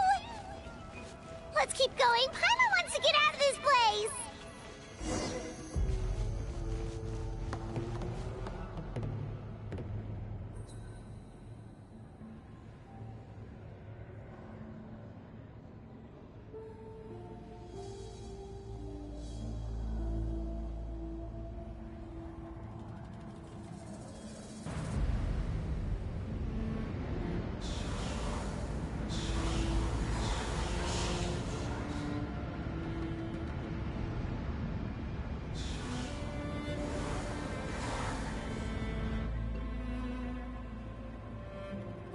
Kachina!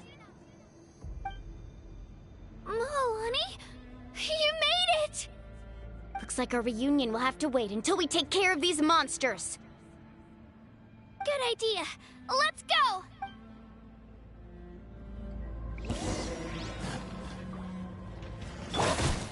The show begins! Receive my... Donkey, donkey, go!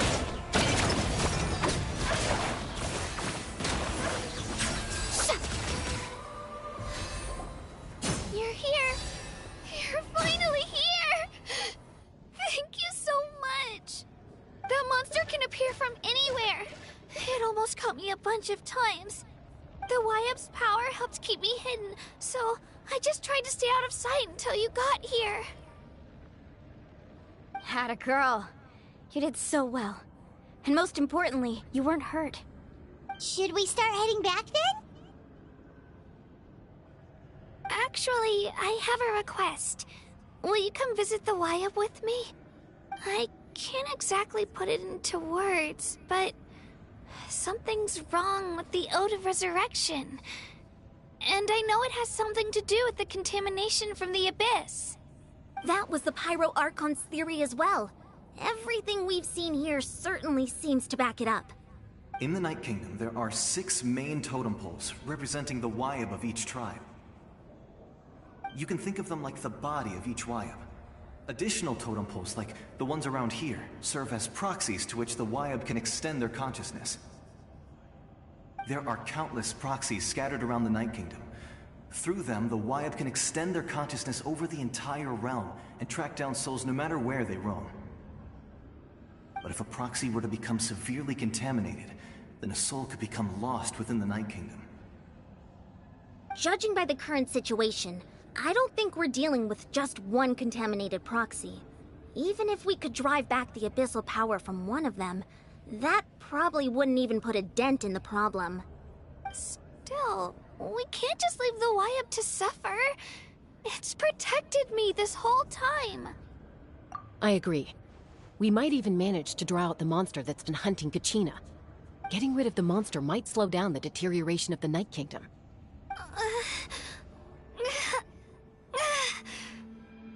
Kachina? What's wrong?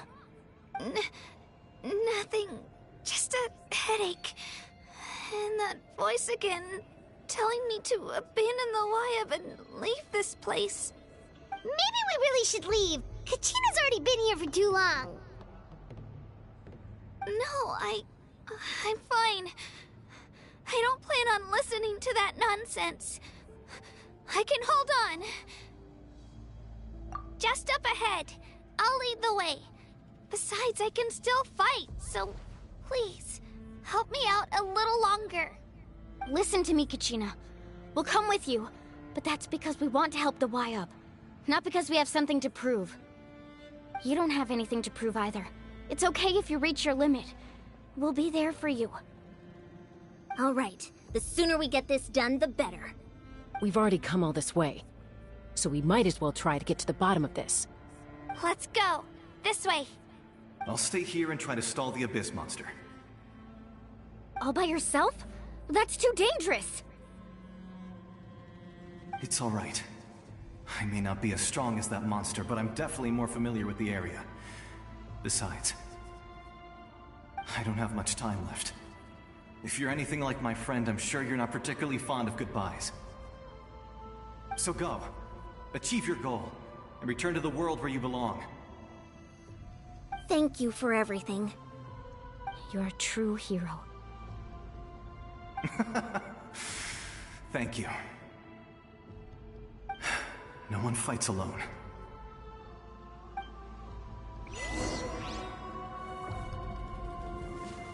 Does your head still hurt? Let me help you walk. I'm fine. I'm fine. You should know I'm made of stronger stuff than that.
too popular can be such a hassle.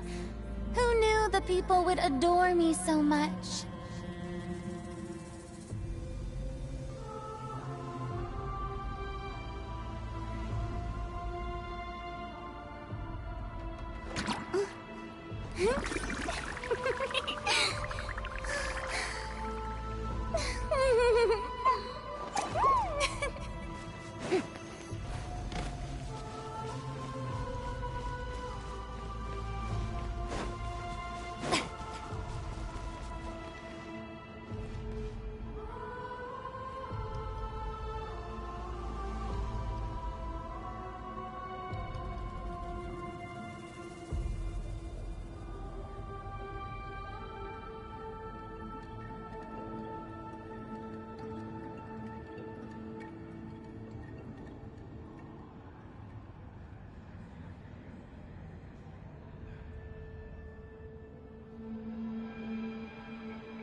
Boring! Isn't there anything else more interesting to do?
Tea parties are a must for the well-mannered.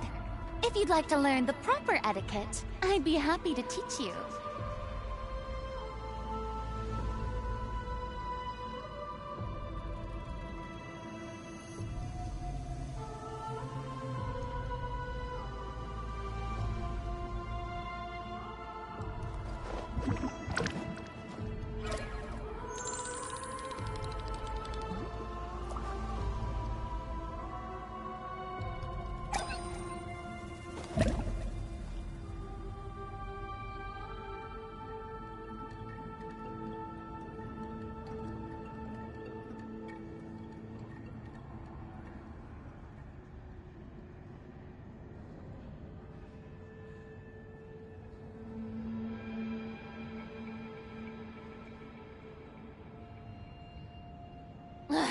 Boring!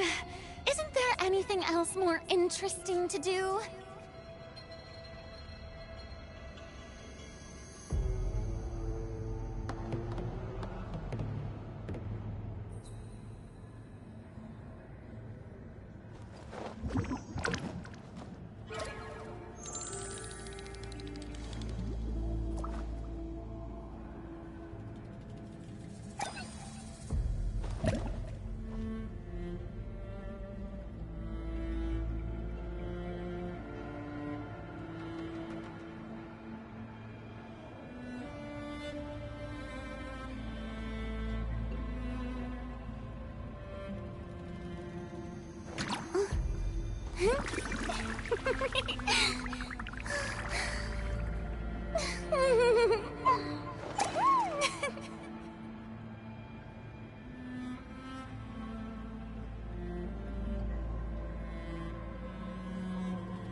Being too popular can be such a hassle. Who knew the people would adore me so much?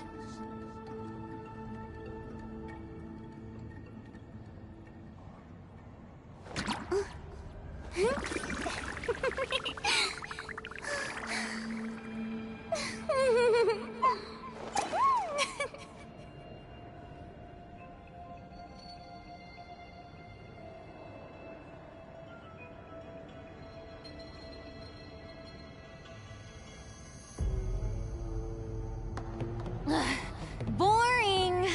Isn't there anything else more interesting to do?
Being too popular can be such a hassle. Who knew the people would adore me so much?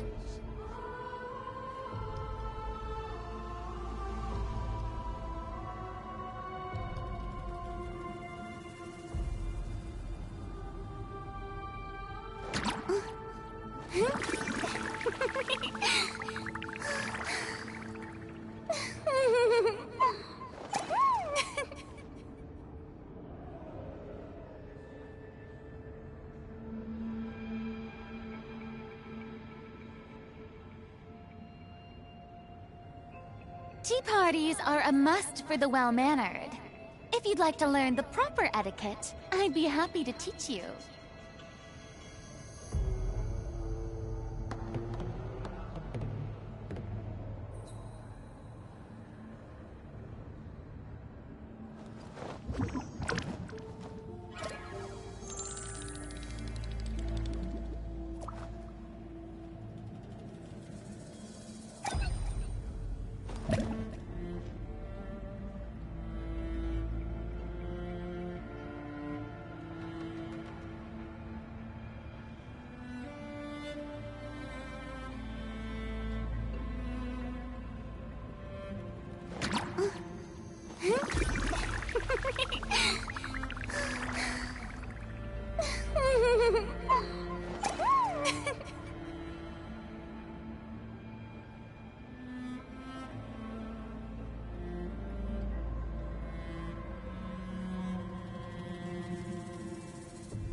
Being too popular can be such a hassle. Who knew the people would adore me so much?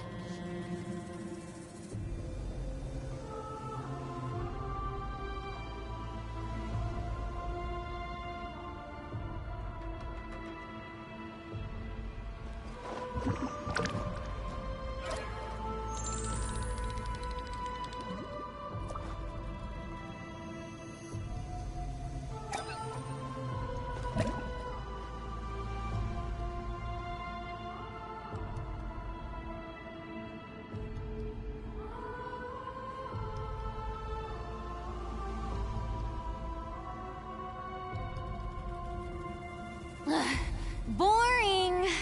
Isn't there anything else more interesting to do?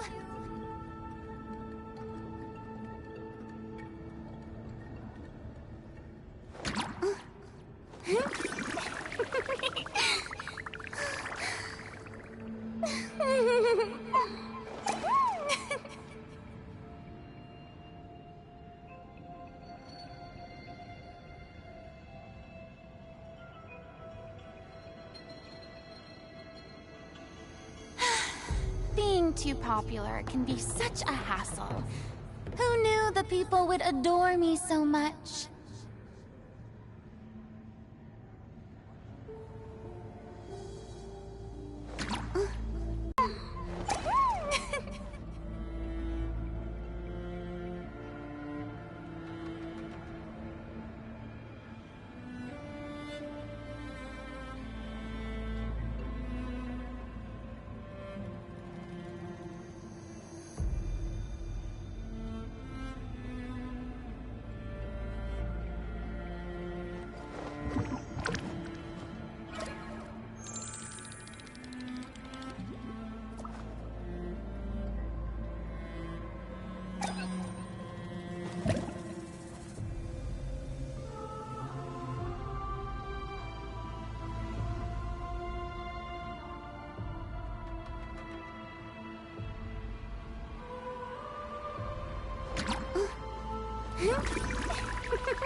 Boring!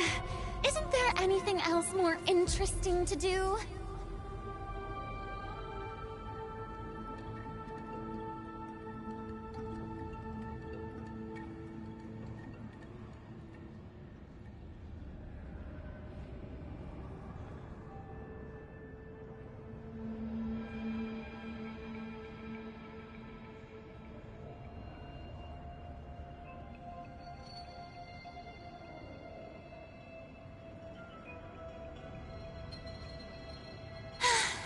Being too popular can be such a hassle. Who knew the people would adore me so much?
Tea parties are a must for the well-mannered.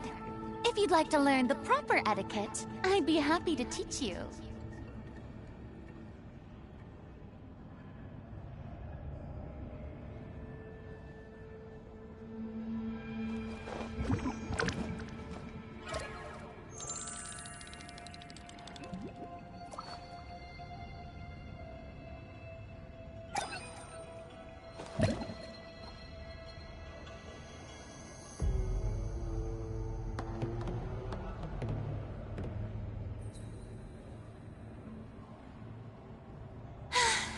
Being too popular can be such a hassle.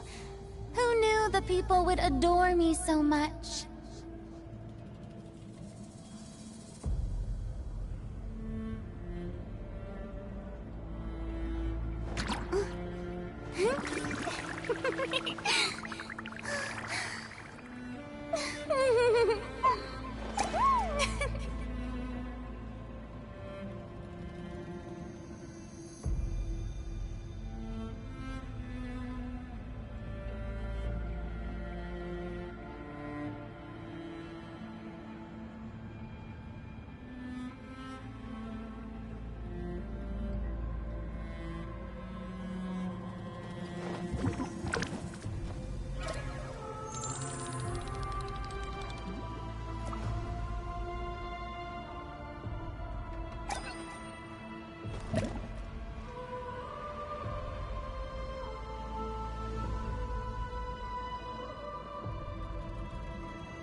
Tea parties are a must for the well-mannered. If you'd like to learn the proper etiquette, I'd be happy to teach you.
Being too popular can be such a hassle.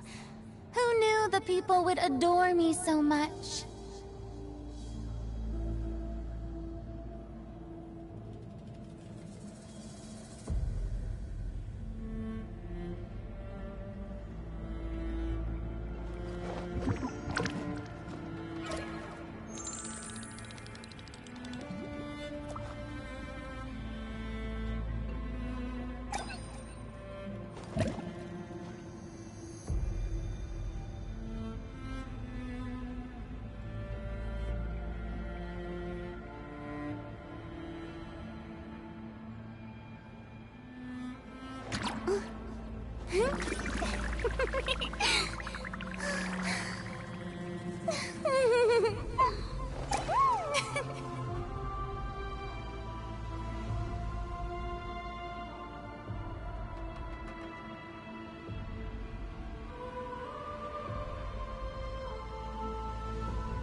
Boring! Isn't there anything else more interesting to do?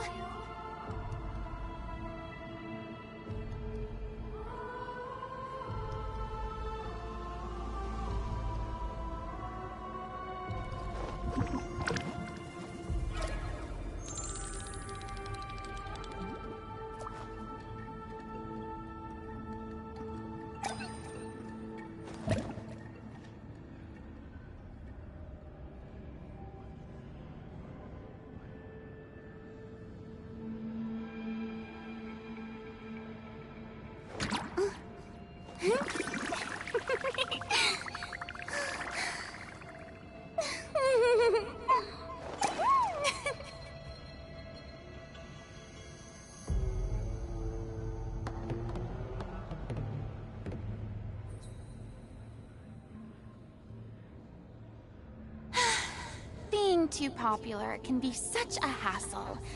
Who knew the people would adore me so much?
Boring!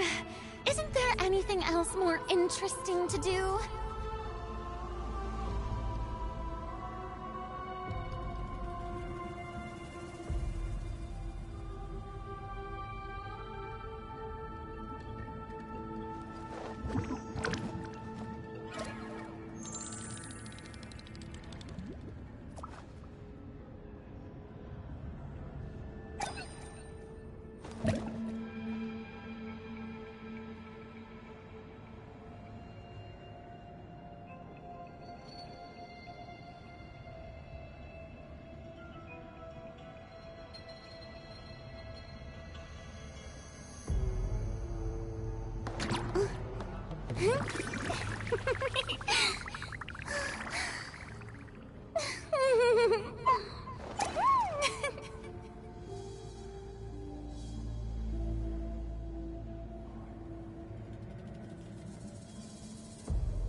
Tea parties are a must for the well-mannered. If you'd like to learn the proper etiquette, I'd be happy to teach you.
Being too popular can be such a hassle. Who knew the people would adore me so much?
Tea parties are a must for the well-mannered.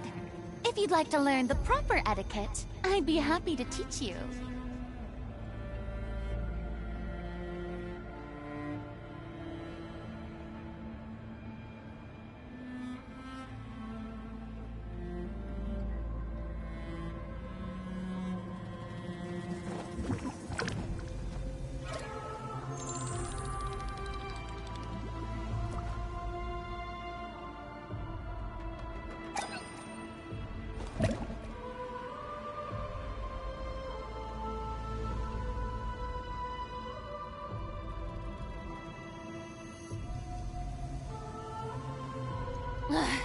Boring. Isn't there anything else more interesting to do?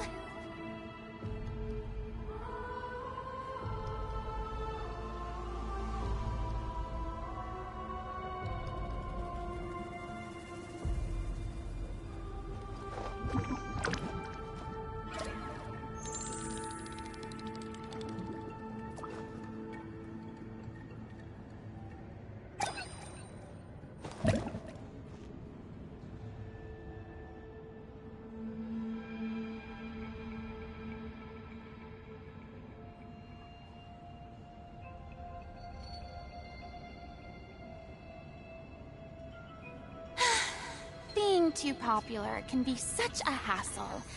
Who knew the people would adore me so much?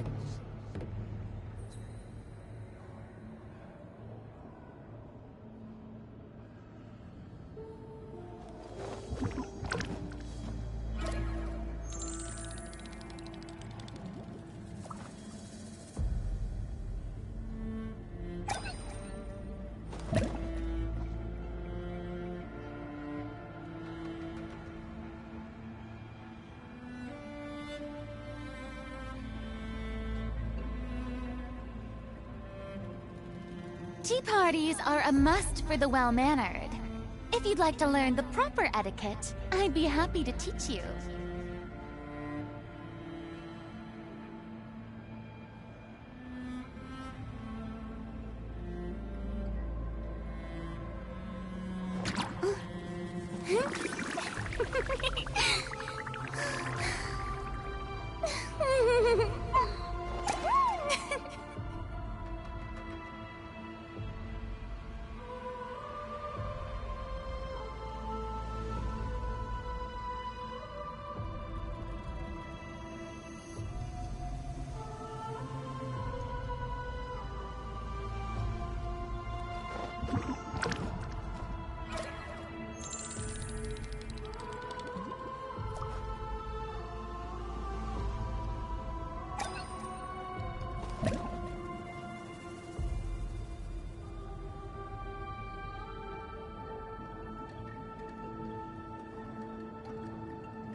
Boring!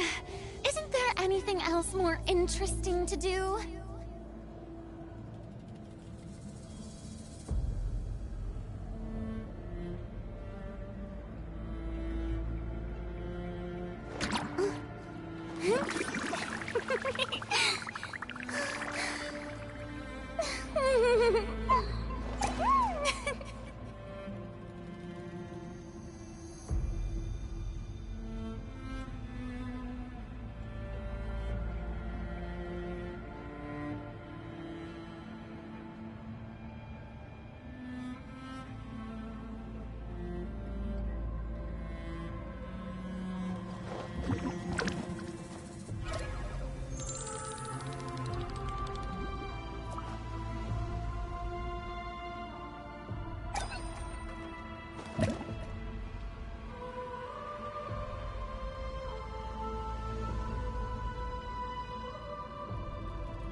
Tea parties are a must for the well-mannered. If you'd like to learn the proper etiquette, I'd be happy to teach you.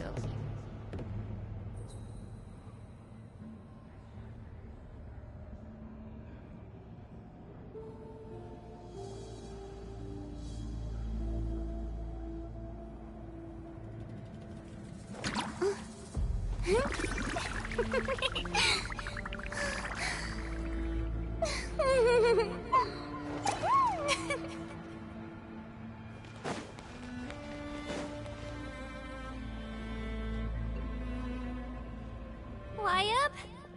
Wyabb! I'm back! My friends and I are here to heal you. Wyabb? Can you hear me?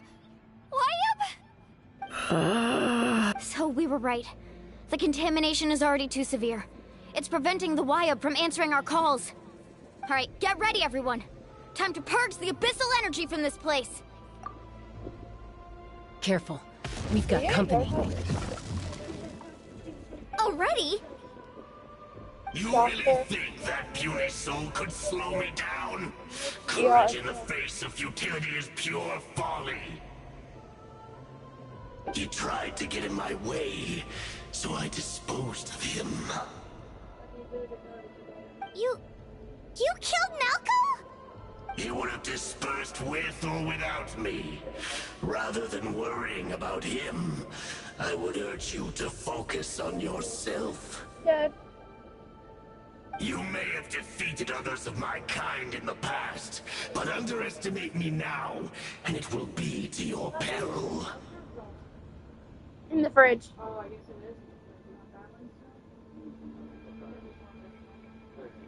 Yeah, let's say it most that you get in.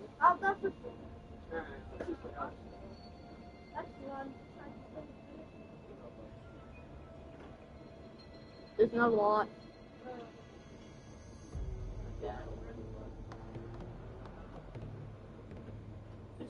No, the power of the Abyss is intoxicating. The destruction it seeks captivates like a masterful work of art. I strive only for the opportunity to see it up close.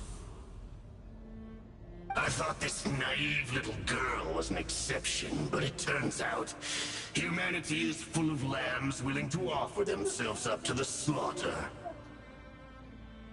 That is the tragedy of your short lives. You understand nothing of all-encompassing power. Ancient names, pride, friendship, all empty ideas invented to give you a false sense of self-worth. They possess no power at all. The Pyro Archon created those grandiose ideals out of pure selfishness. Anything to avoid sharing power. Anything to avoid handing over the primordial gift to ordinary people like you. Don't believe me? Then ask yourself, why is the Pyro Archon strong beyond measure, while you, Kachina, remain so pathetically weak?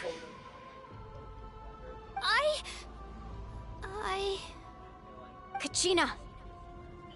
Give me your hand.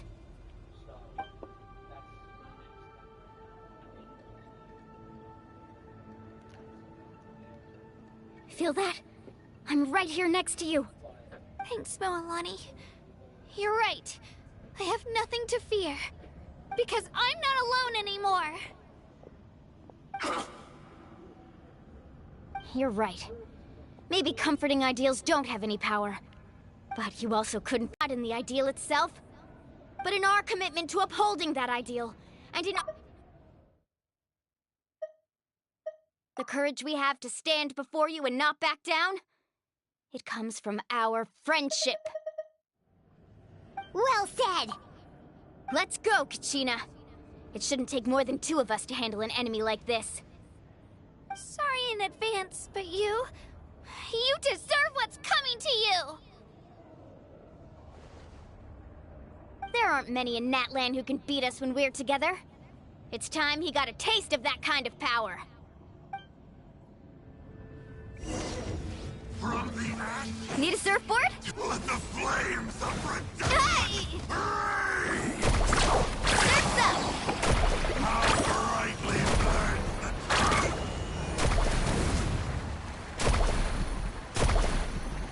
Right here! from on high!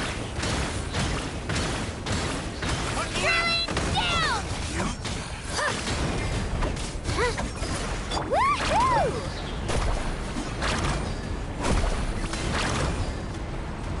Let's shred, Sharky!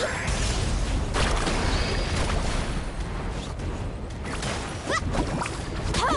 Ho! World is all. We won! We actually won! That's what he gets for underestimating you two. Fantastic work, Kachina! Absolutely fantastic! This makes me so unbelievably happy. I'm happy too, Mualani. Together we really are unstoppable! Huh? What's happening? My ancient name is glowing? But I thought I didn't bring it with me. It's probably a projection from the real world, but that doesn't explain why it's glowing all of a sudden. Wait, does that mean you're...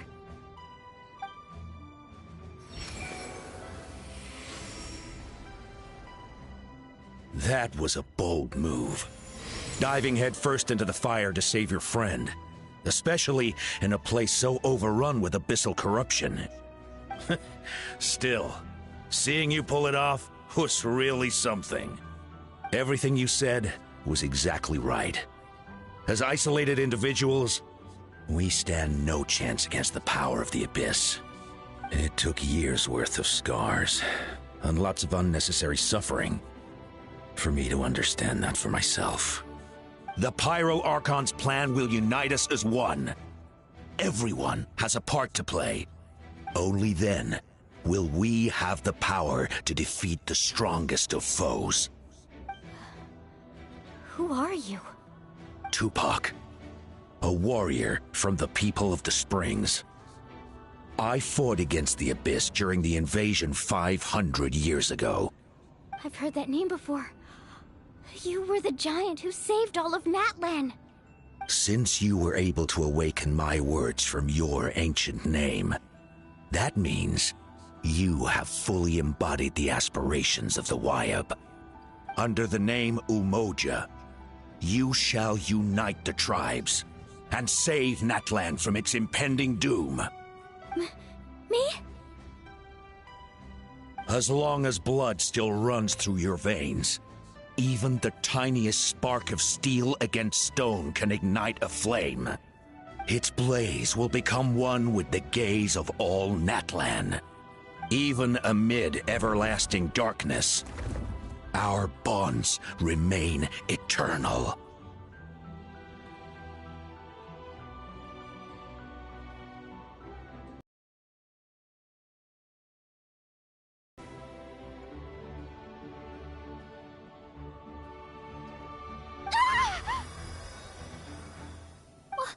What's wrong, Mualani? So many memories. My brain was just flooded with everything he once knew.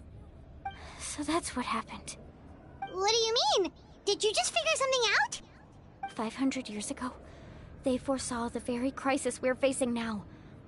Efforts to save Natlan started all the way back then. We can go over the details once we get back. We shouldn't linger here longer than we have to.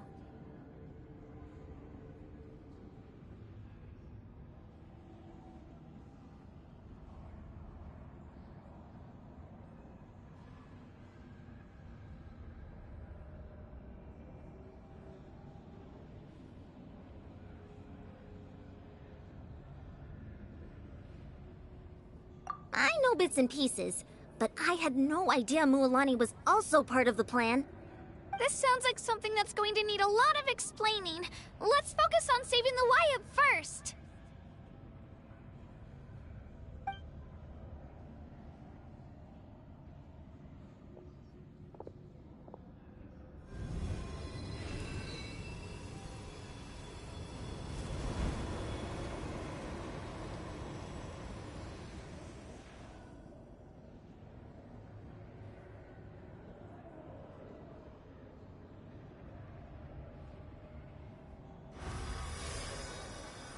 Okay, that should be enough.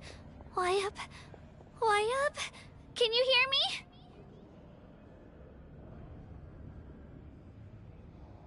I hear your voice, Kachina. My dear child. Great. Well then, I'm afraid it's time to say goodbye. I just wanted to make sure you were okay before we leave, but we can't afford to stay here any longer. I was going to ask why you bestowed an ancient name upon someone like me, but it's okay. I'll keep searching within myself for the answer. I'll never stop trying to improve my strength. One day, I'll live up to the hero you saw in me. You are already an outstanding child in my eyes, Kachina. No matter what happens. Huh? You are all my most beloved children. It has always been my honor to protect and nurture you. Your ancient name is just that, a name. Much like your parents chose to name you Kachina, I also gave you a name, but it need not define you. Focus on who you want to be. You are already worthy of your name.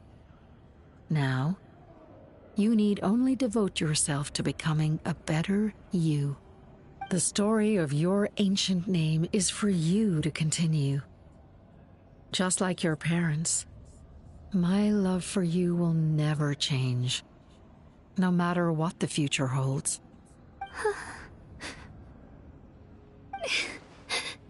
Thank you, Wyatt.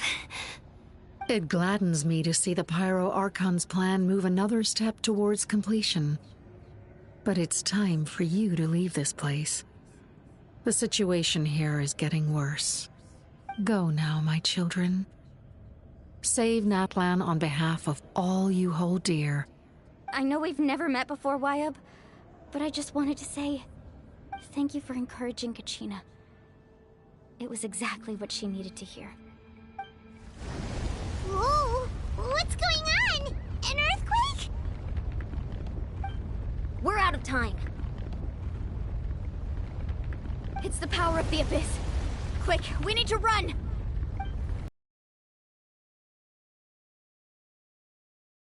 Sealy! The Sealy opened the way for us!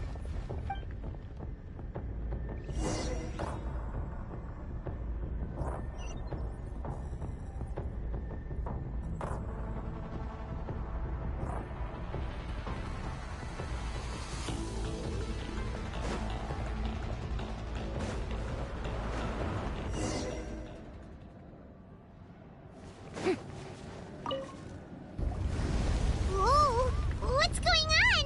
An earthquake? We're out of time. It's the power of the Abyss. Quick. It's a Sealy! The Sealy opened the way for us!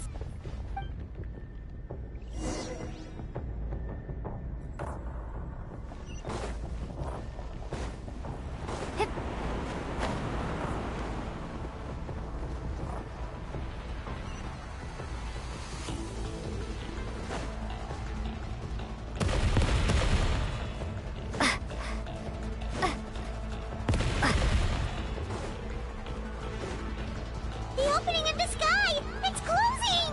We need to hurry, or we'll be stuck here!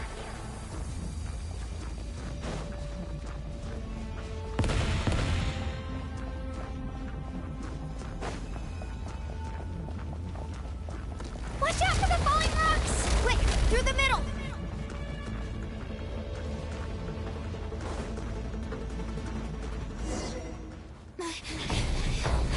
Faster! We'll never make it!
You've done well.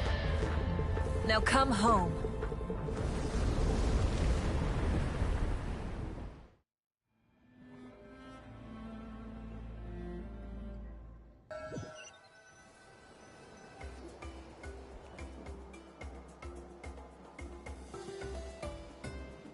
We're back! The Pyro Archon saved us. But she's not here. Yeah, didn't she say she used it all up? She's still in the speaker's chamber. What we saw in the Night Kingdom was just her consciousness. So you're saying her consciousness did all that? Every great display of power comes at a price.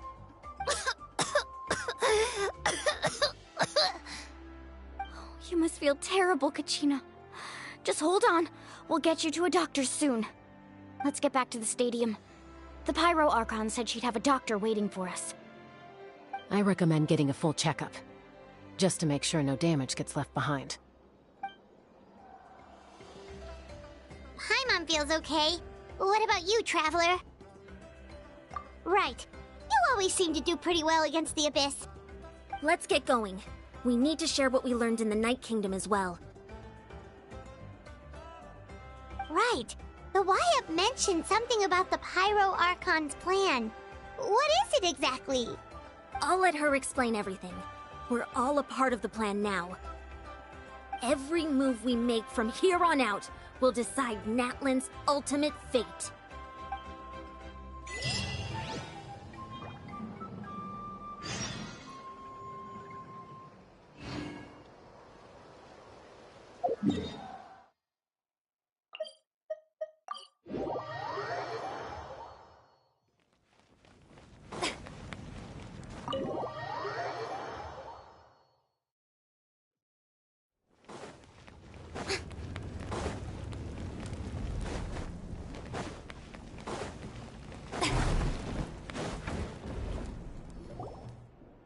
Huh.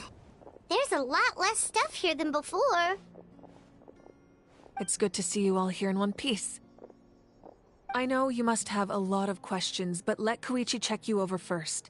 It's best not to let any lingering effects of the Abyss go untreated. Thank goodness you made it back. I came here as soon as the Pyro Archon told me about your plan. Take a seat, everybody.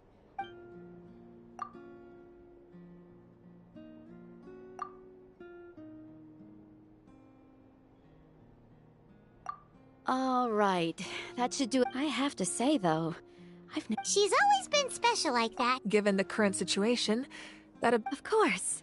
Thank you, Koichi. All right. Just give it time. Yeah. All right. I'll get straight to the point. Natlan is on the verge of Huh? That's right. Our looming Mualani told us a little bit of 500 years ago, unlike the other nation, the battle against the Abyss, even then, and still. This is but a... The problems plaguing the Night Kingdom are all immediately after the... But at that time, our civilization was... If we didn't bring... So, the Archon... So that's what after finding Kachina, since the plan was mentioned in those... But there's still something I don't understand. Though... Huh? But that doesn't make any sense! That's right. A god can extend a human... But, as we all know, a human life is like only by die... So, in other words, this is your... Yes. If the Natlan of the future, the goal was to once a tribe was the chosen would then... So that means... That's right. After your adventure in the Night Kingdom... So in other words... Yes. The 6 heroes successfully... Once again, it... Just like how the Ode of Resurrection... Exactly. It's just another if we want to unblock... So, I've tried my best. Currently, Shalonin of the Children of Echoes, Kinich of the Scions of the Canopy, and Iansan of the Collective of During your adventure, you too earned the acknowledgement of your Wayab Mualani. In the process, you gained the memory. Well, we have less than Yes, but we have no choice. We cannot start the... That's also why I haven't... But if you knew this whole time... Perhaps, but just like your determination to save... So I suppose you're not going to tell us who... That's right. Their time is yet to come. Putting pressure on them beforehand, I can only trust. I have never believed I could solve. Natlan's salvation lies not... You're quite perceptive, aren't you? Huh? Even though I sacrificed my power, I still needed... After all, I was the one who, in addition to their... Fuel? Yes. The stories embodied by... Over time, they became imbued with a certain amount of contending fire from being carried in battle. On their own, each item... By burning those items, I was able to activate... It was a rather crude approach, so... But... What? That's exactly why I dragged you all here. No matter what, I never wanted the Pyro Archon to have to use that power. Oh, I'm so sorry. You have nothing to be sorry for. You all deserve my thanks, actually.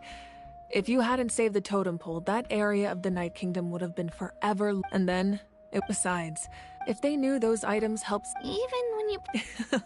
The people and the events, if you still have regret, your deeds will become new Well, we... Now that Kachina has returned, we could all use the rest, that's for sure. Plus, try not to let it get to you. All right.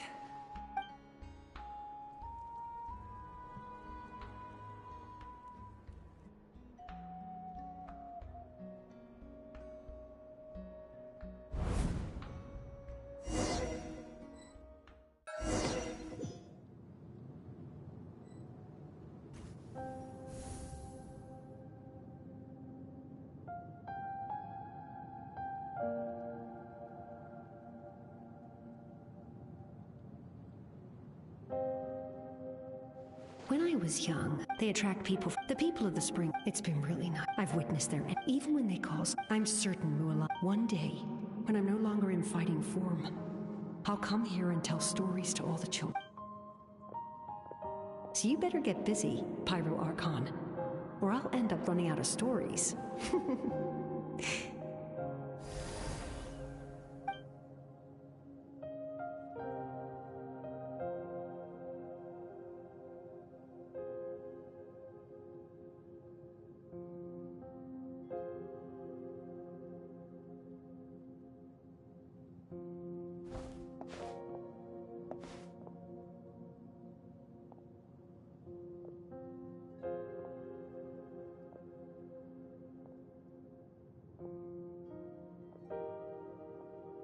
Our nation is engulfed in darkness. Our tribes stand divided, and yet you promise victory in the distant future. The Abyss, my rage. But you came to me because you knew you could convince me with just a single sentence. I understand your choice. The heroes of today will forge the path ahead with blood and fire. Just remember to earn us the victory we are owed. Otherwise, rest assured, I'll find a way to collect the debt. For Natlan.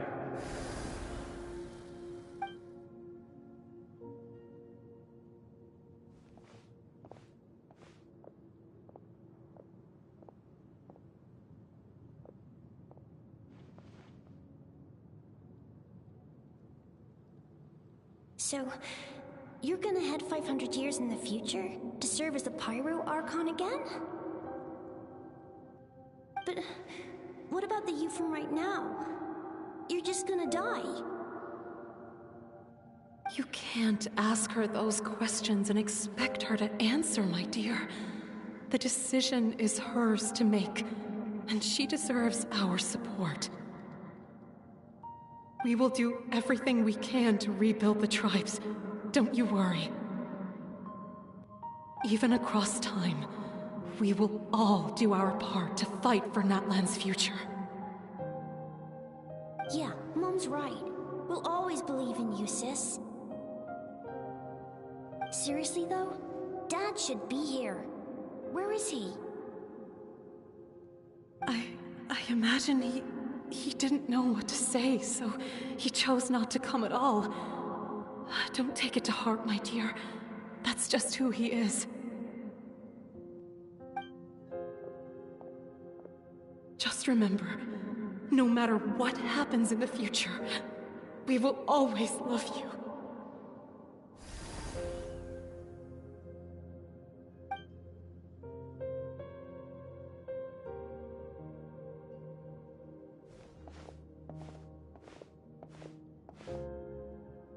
I'll come find you one day.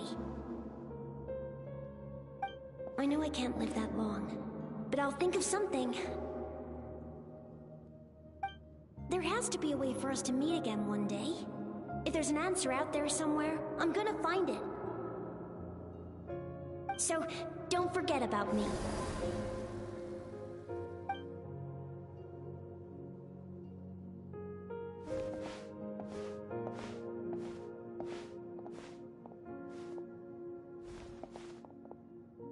If that's your decision, then you have my full support, Archon. May our children live to see such a lovely son. For Natlan! No one fights alone.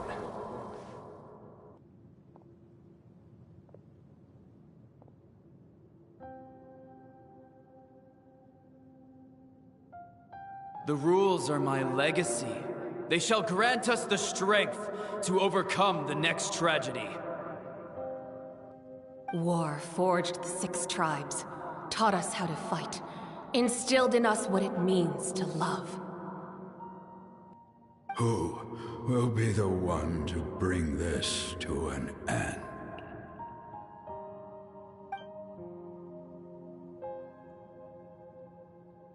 We are the inheritors of memory and legend. Those who grew alongside sun and wind. Those who forged our own destiny and future. That is Natlan's fire. The lifeblood of our nation.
Being too popular can be such a hassle.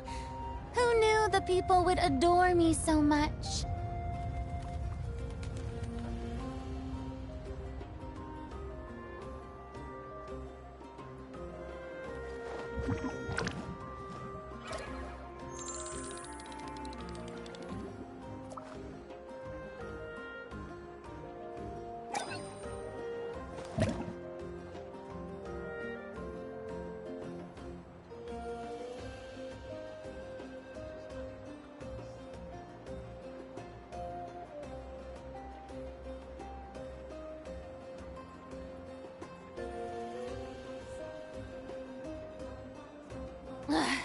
Boring! Isn't there anything else more interesting to do?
The show begins!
With one heart, we pray. A new moon rises.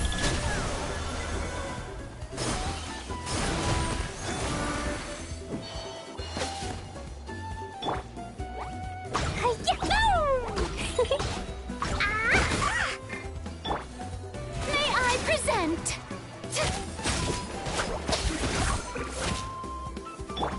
Boing, boing, boom!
right, let's finish this fast. Here comes another.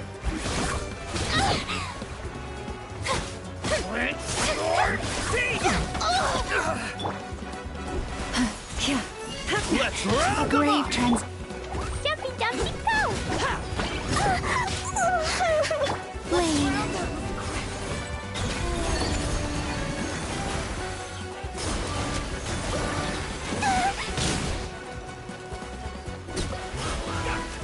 This was new. A moonlit night for all.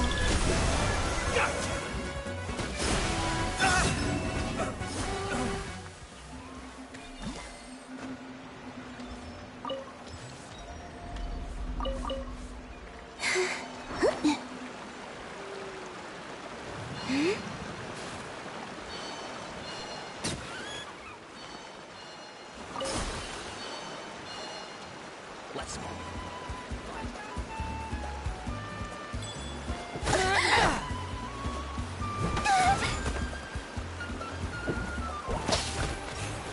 Let's round them up!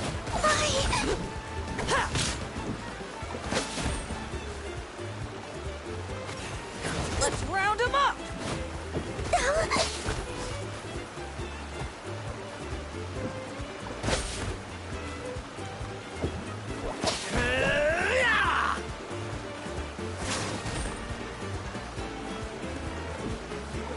It's growing dark.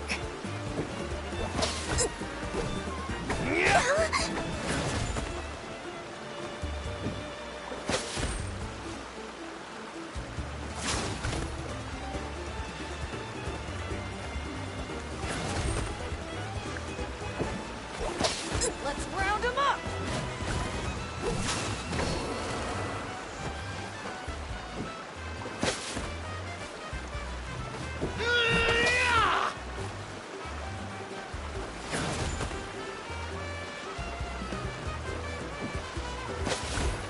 Let's round them up!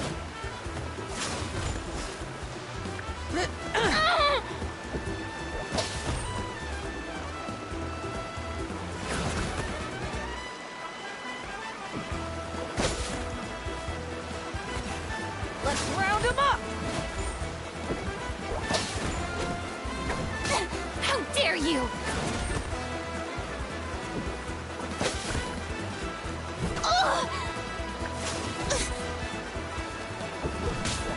Let's call a ceasefire!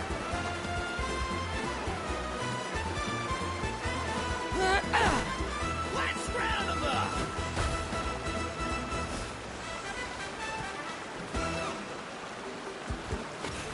Let's round them up!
Tea parties are a must for the well-mannered. If you'd like to learn the proper etiquette, I'd be happy to teach you.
Boring! Isn't there anything else more interesting to do?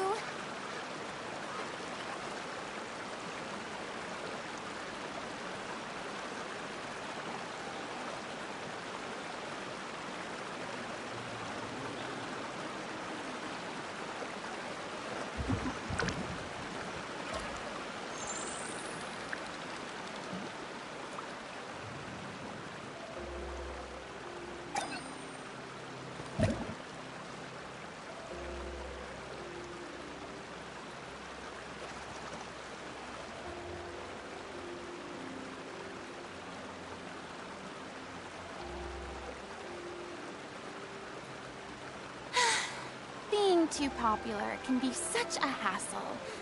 Who knew the people would adore me so much?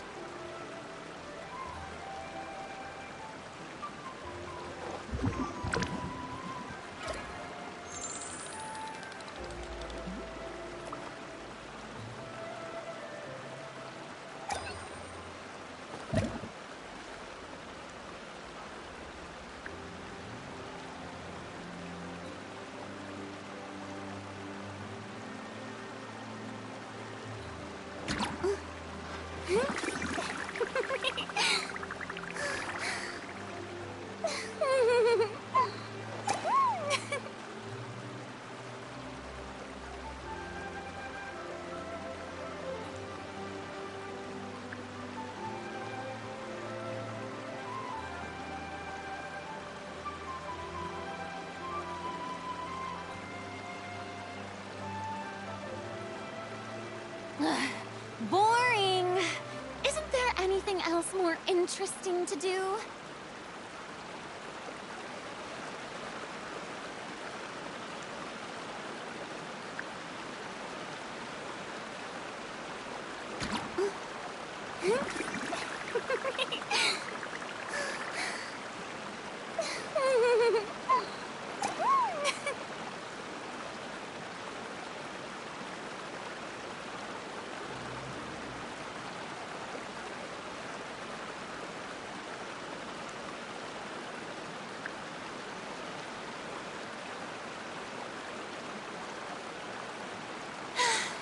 Being too popular can be such a hassle.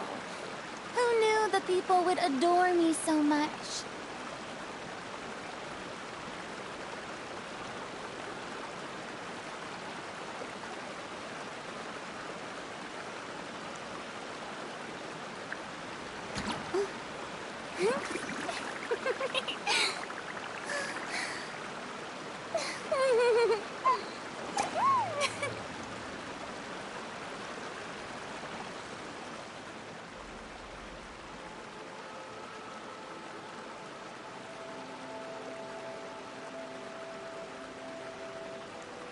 Tea parties are a must for the well-mannered. If you'd like to learn the proper etiquette, I'd be happy to teach you.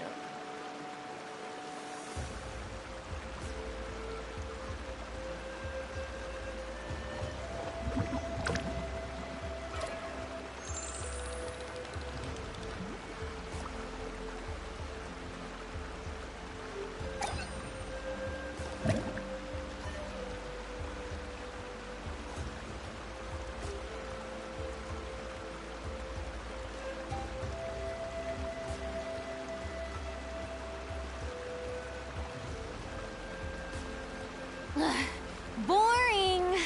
Isn't there anything else more interesting to do?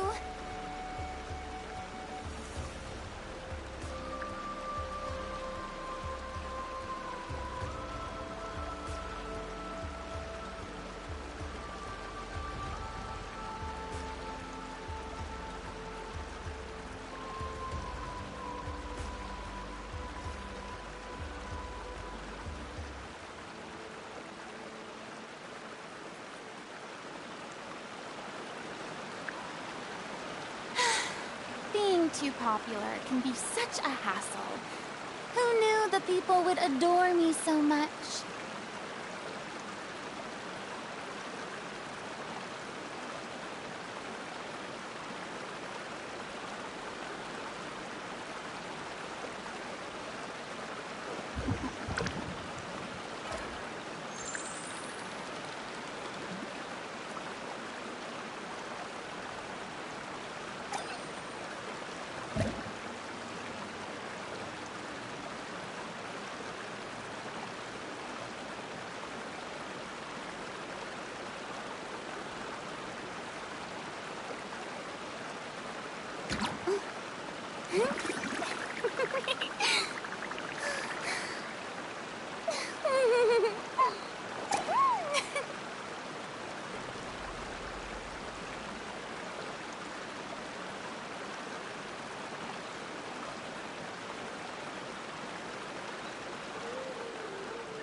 Boring!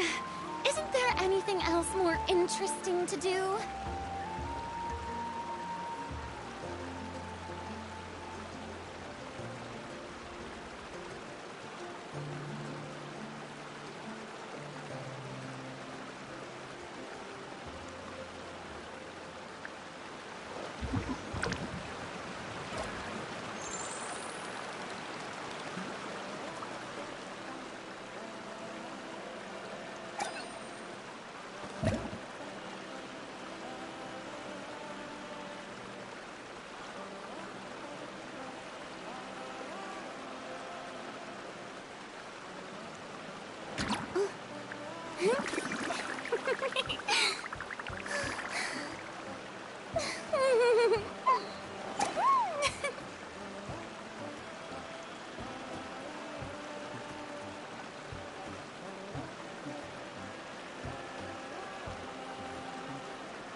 Tea parties are a must for the well-mannered.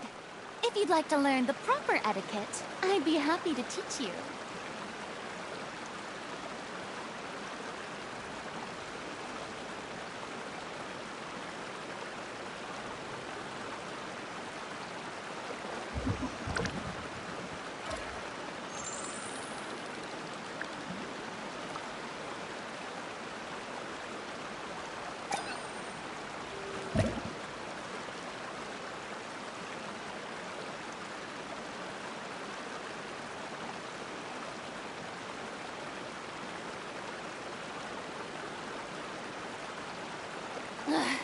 Boring! Isn't there anything else more interesting to do?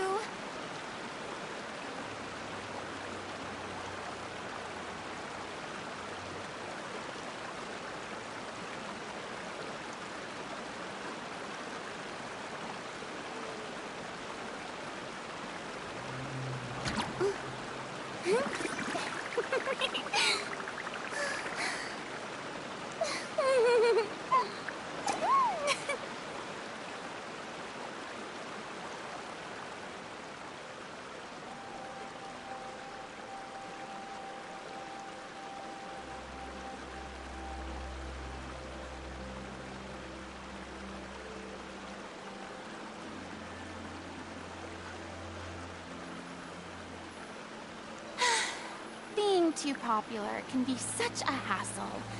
Who knew the people would adore me so much?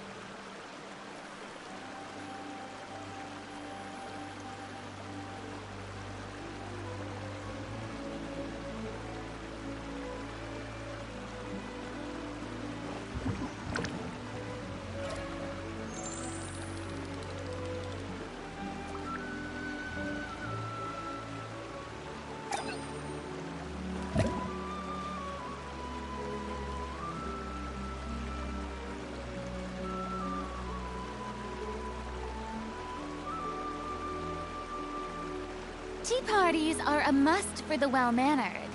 If you'd like to learn the proper etiquette, I'd be happy to teach you.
You here for the victory feast too? Oh, no. I knew Chaska would be here, so I just came to deliver some medicine. I was about to leave, actually. But it's not that I don't want to celebrate Kachina and the others. I'm so glad she made it back. It's just... well, I'll make things awkward if I'm around my sister right now. Ah, well, you two had a fight, so Paimon can understand. She didn't cause any trouble during your trip, right?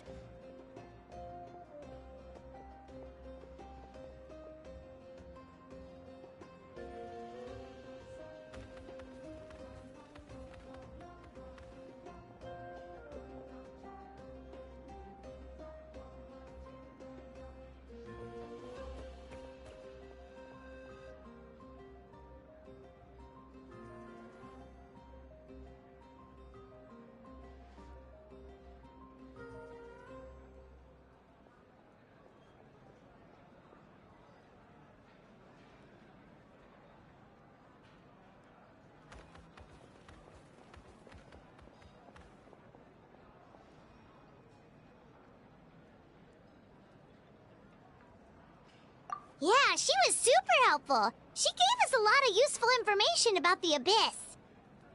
That's good. That's all I needed to know. Is there a reason you asked? You were pretty outspoken when we first met, but now it's like you're holding something back.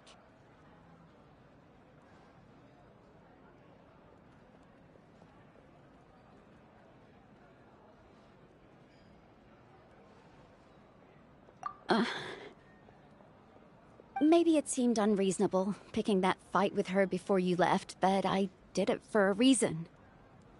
Her impulse to fight is extremely strong. Her mental strength helps her rein it in, but she still loses control sometimes.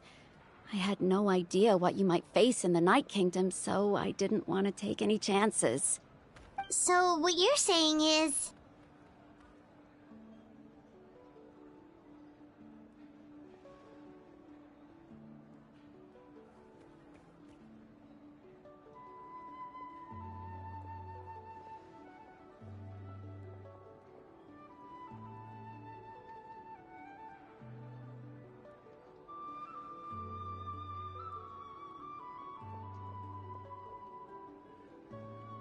Okay, so maybe it sounds a little stupid, but it works pretty well. It helps her keep her cool for a little while, at least. Anyway, I'm just glad you were able to make it back safe and sound. That's all I wanted. But do you really have to go that far? Can't you just talk it out? No way. Chaska never opens up about her own pain, especially to her family. She can't learn about this, or it'll be even harder to help her.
I appreciate the understanding, and don't worry.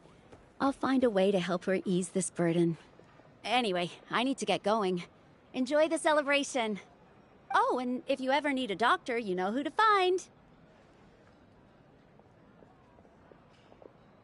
Huh. Who would have thought there was a deeper reason behind their arguing?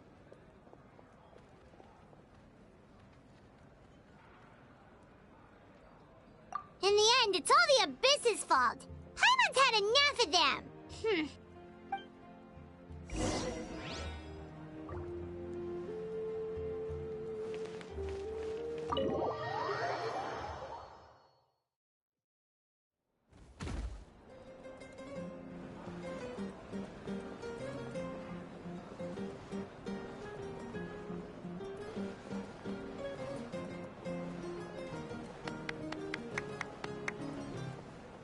Let's give a huge round of applause to our brave young warrior, Kachina! Woohoo! Well done, Kachina. Thank you, everyone. I'm so glad I finally made it. I always knew you could do it. With so much potential at your age, you have a great future ahead of you. You're one to talk. Don't think I didn't know you were the first person to abandon your team. I'll be dealing with you when we get back. I had no choice. My friend invited me. I couldn't just say no. Oh, really? So you weren't just trying to get ahead in the first round? I wasn't, I swear. I just happened to find that bearer injured in the wild, so I stopped to bandage his wounds.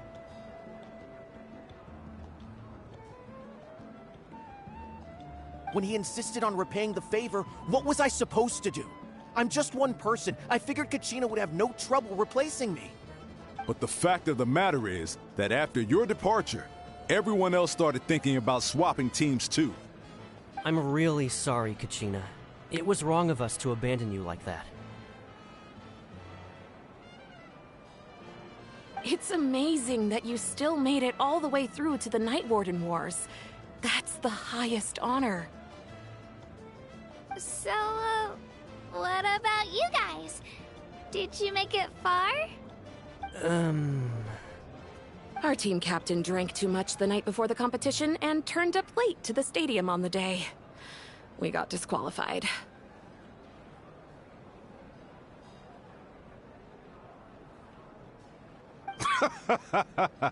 Serves you all right. No sympathy from me. Alright. There's no need to be like that, Uncle Pakal. Dear friends, I'd like to say a few words.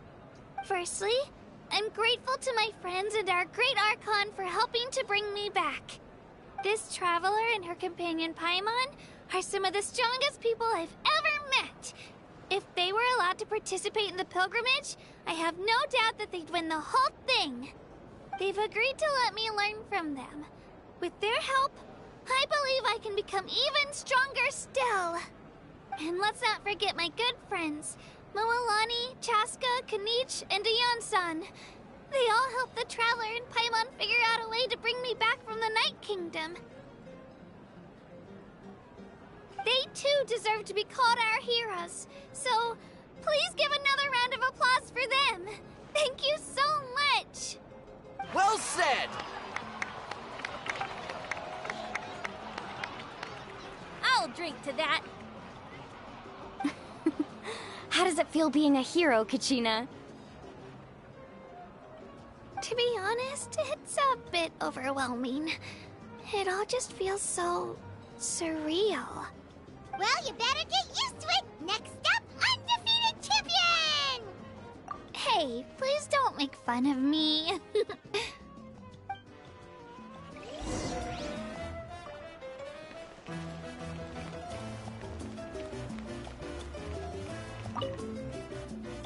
Ah, you're here.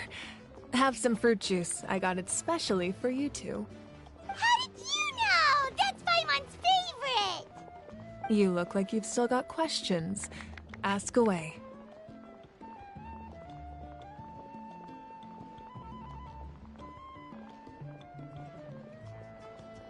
Because they had their own lives to live. The thought of telling them, abandon your families and everyone you love, and come with me to the end of time, for in 500 years Natlan will be destroyed, it seemed too cruel. You could just as easily point out that everything in this world would come to an end eventually. But life is and go save the sun because it'll flame out in a few million years. It would sound quite ridiculous. I couldn't make them shoulder that burden with me. Besides, every generation will have its heroes, this one included. The plan could still work without them. Or, of course, without me. But since I was the one who came up with the plan, I felt duty-bound to see it through to the end.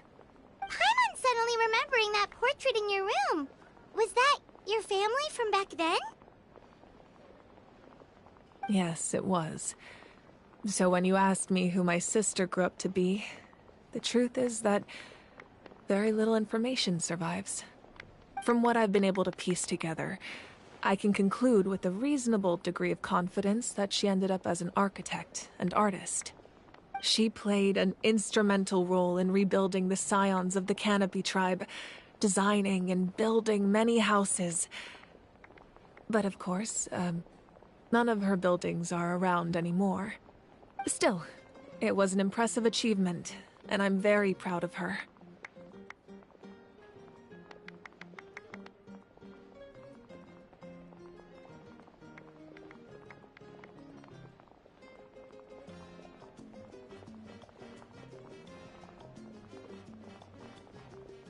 You feel loss keenly.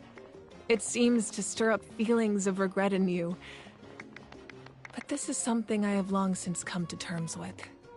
This is a war, and there can be no war without loss. I am already far more fortunate than those who lost their lives to the Abyss. The people of Natlan look to me as their Archon, and the weight of their expectations is mine to bear. I must see our fate through to the very end, no matter what I may find there. Yeah, doesn't that mean the way everything ends has already been written, including your plan? I suppose, but so what? Don't forget, time takes many forms. The past, present, and future coexist, and all are equally important. Even if the future ends in destruction, there's still no reason to give up on the here and now. And it's precisely because we humans cannot know our fate that we will never give up on our struggle. This is a pivotal moment. We are still 2 heroes short. Well, 3 to be precise. There's one further hero who I'm hoping to get on my side, whatever it takes.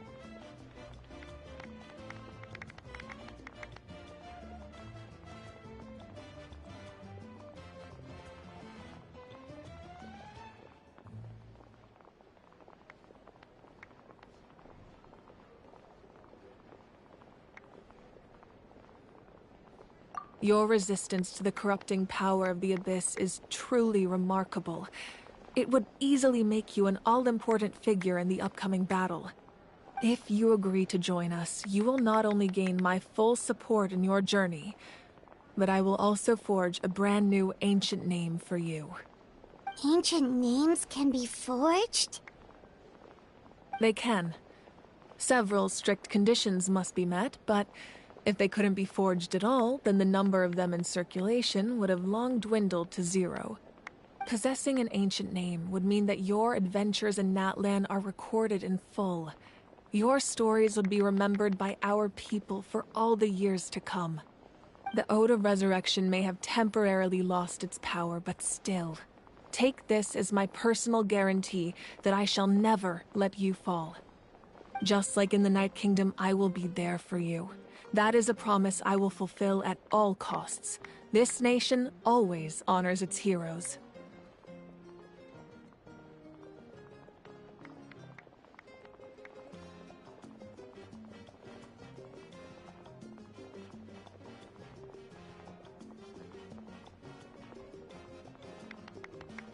Yeah, we can't just ignore the situation here. Wonderful. Then I'll reach out to Shilonen right away. She's the one who will forge the name. We've never forged an ancient name for an Outlander before, but I trust she'll find a way.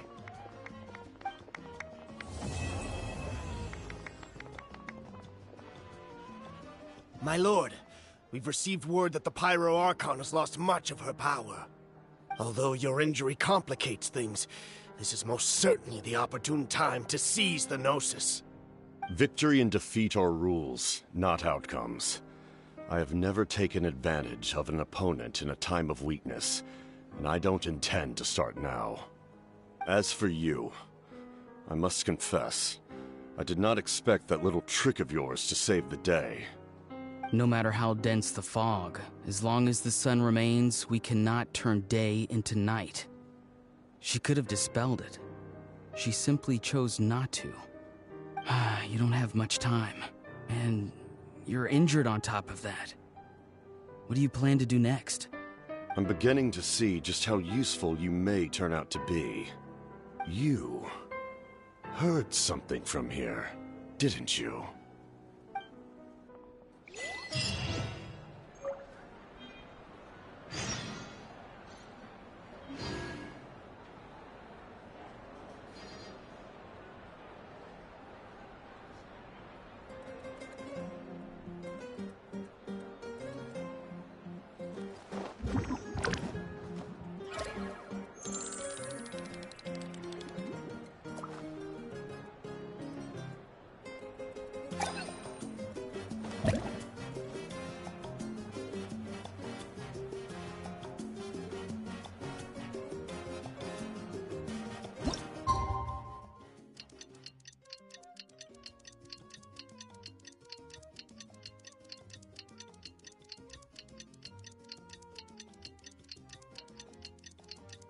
Things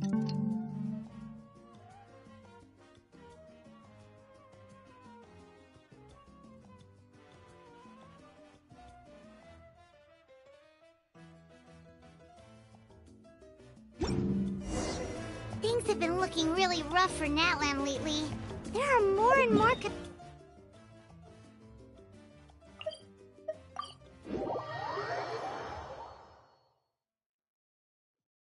Just waiting around won't do us any good. Let's go and see if there's anything we can do to help.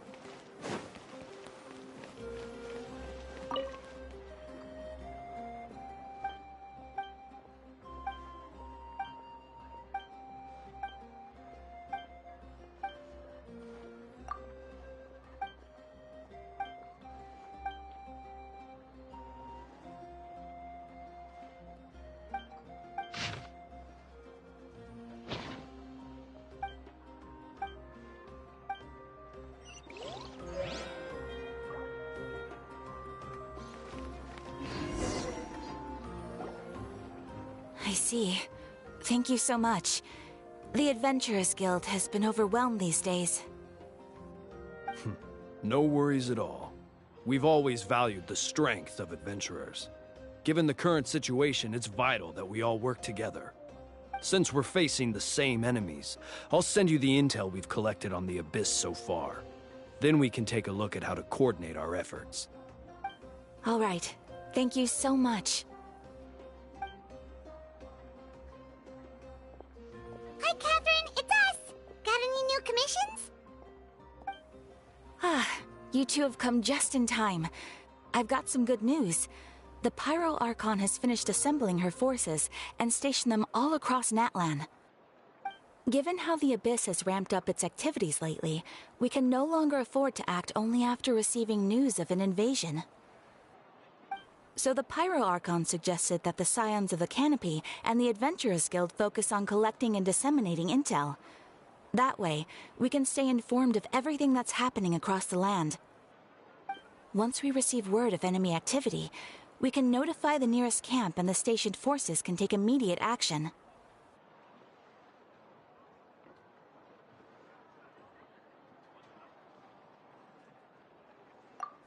Yes, precisely.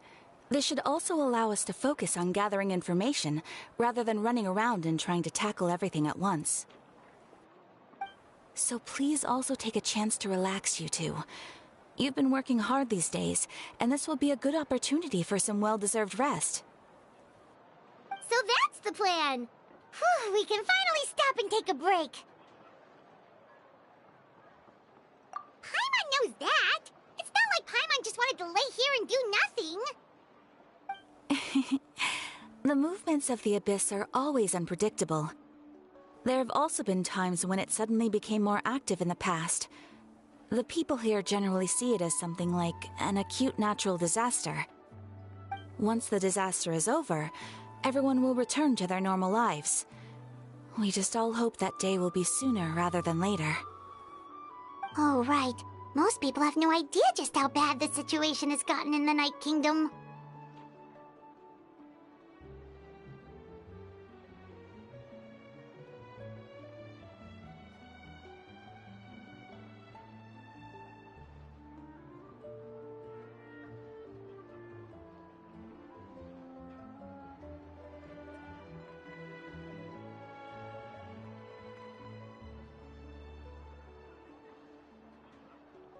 Huh?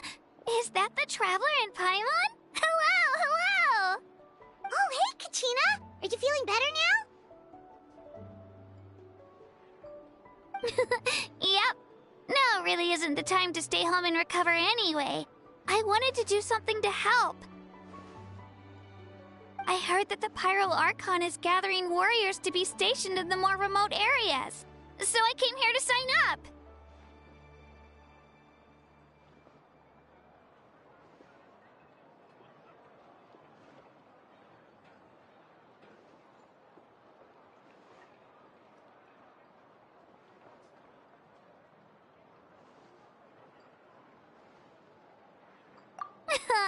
Don't think I haven't heard about all the things that you've been doing.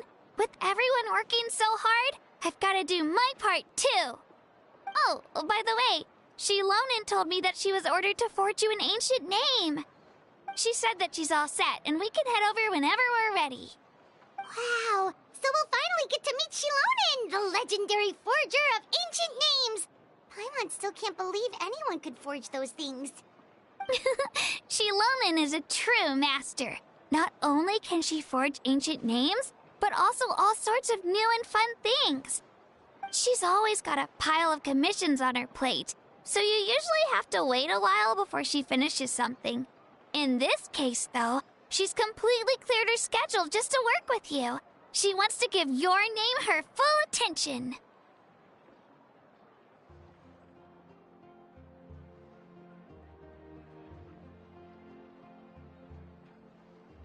Well, I've already signed up as a warrior, so all I have to do for now is wait for my assignment. If it's okay, maybe we can go to see Shilonin together? She wouldn't turn me away, right? I mean, I hope she wouldn't. Hey, have some confidence in yourself, Kachina. After all, you're already a victor of the Night Warden Wars.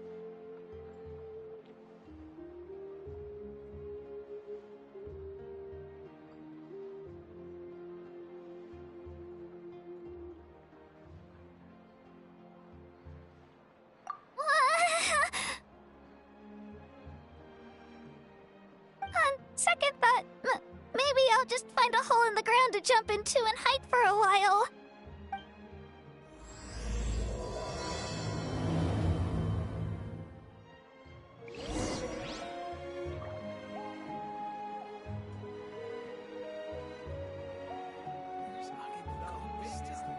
You might want to get a guide if you're not familiar with the area. Don't keep your voice down.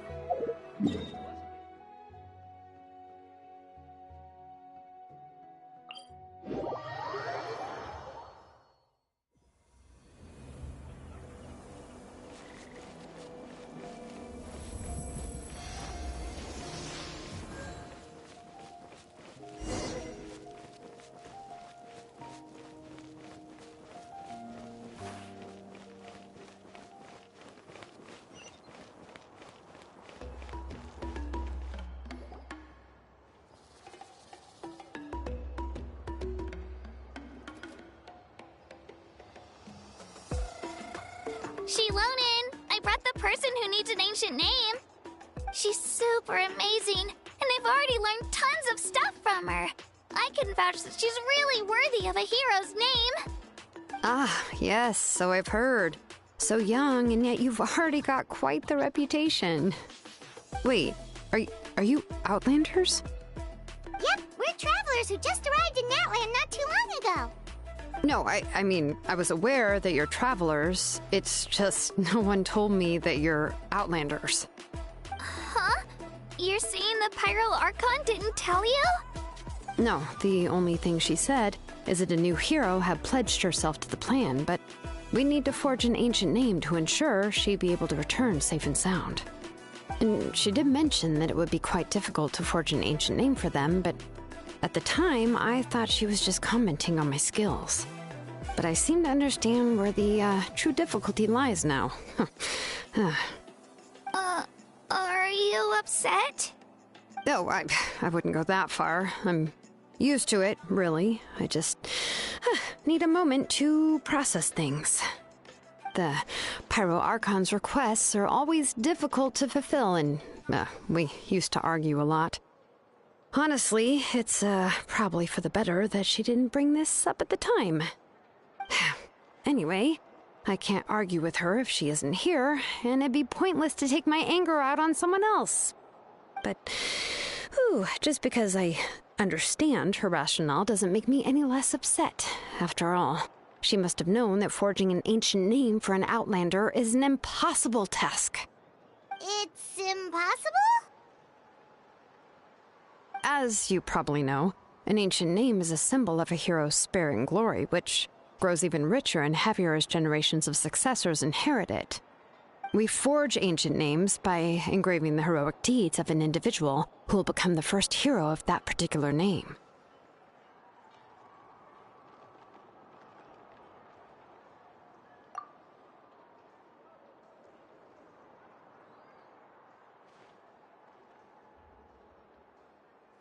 But they were all performed outside of Natlan, correct? Yeah, that's right. Then those deeds haven't been recorded by the Night Kingdom. To take it one step further, even if you had performed heroic deeds in Natlan, as an Outlander, your actions still wouldn't have been recorded by our lands. Only memories and experiences that have been acknowledged by the Wyab can be used as a basis for an ancient name. Even the greatest of craftsmen cannot create something out of thin air, you know. That's just how it is. Seems the Wyab don't want just anyone to get a name, huh? Mawika, of all people, should know better than anyone, yet she's still entrusted the task of forging the ancient name to me. Oh, Paimon gets it. Nobody's happy being asked to do the impossible. Why do I feel like this has happened before? I think last time, Shilonen just ended up running dozens of laps around the hills nearby. Ugh, don't remind me. Let's just focus on how we can pull this off. How to achieve the impossible. You mean you're already willing to accept the task? Well, what else can I do? What's happened is already done, and it's not like I can outright defy the order of my Archon. If she gave me this order, then she believes the ancient name is an indispensable part of her plan, and that I'll be able to find a way to make it happen. In other words, the order is an affirmation of my abilities. Oh, not only has she accepted the task, but now she's looking for silver linings?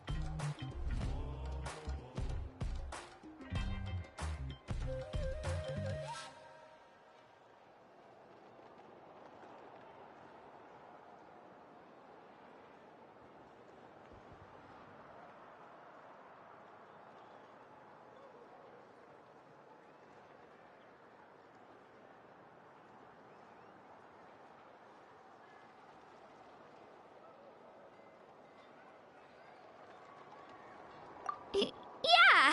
Let's see if we can find some special way to pull this off.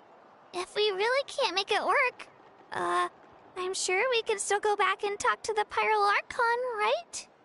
The key is getting the Wyab to somehow acknowledge the Traveler's existence and record her heroic deeds. We heard the voice of a Wyab when we were in the Night Kingdom before. We even had a whole conversation with her. If we can talk to her again, maybe we can figure something out together. Well, every tribe has their own Wyab. How do we know if the one you met is indeed the best one for us to talk to? Plus, considering the unprecedented nature of this situation, I have a feeling that the acknowledgement of one Wyab alone would probably not... I don't know. That requires a level of knowledge that I do not possess. We need to find a consultant who's an expert on all things Night Kingdom and Wyab. The first person who comes to mind is Seatlali at the Masters of the Nightwind, the one we call Granny Eatstali. Oh, we've heard that name before. We used her Spirit Speaker Stone to find Kachina's ancient name. A person who can make something like that must be pretty impressive. I'm unsure she'd be able to help. Still, she's older now and quite eccentric. It's hard to even book a meeting with her, given that she's constantly holed up in her room and doesn't like to be disturbed. I've heard that to get her help, you have to be extremely patient with her and know how to keep her spirit up. I hate to break it to you, but... Huh. Why is that? I mean, didn't she already help you before? And you even managed to save Kachina. Well, yeah. At the cost of her Spirit Speaker Stone being split into two. Huh? Great going, Mawika. We're already off to a rocky start here. In that case, I guess your only option is to try to emphasize that this is an important order from the Pyral Archon. Hopefully, Seatlali would still want to show respect to the Archon. I'll also write you a letter on your behalf.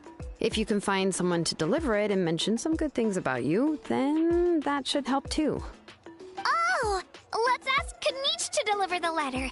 He understands the whole situation, and is already a familiar face to her. Paimon sure hopes a Hal won't interrupt when he's talking, though. All right, Kanich is a seasoned negotiator. I trust that he'll know the best things to say. Great! Then I'll go contact him right now. please just give me a moment to write the letter, and we can meet up near the Statue of the Seven later. Sounds good! We'll take a stroll in the meantime.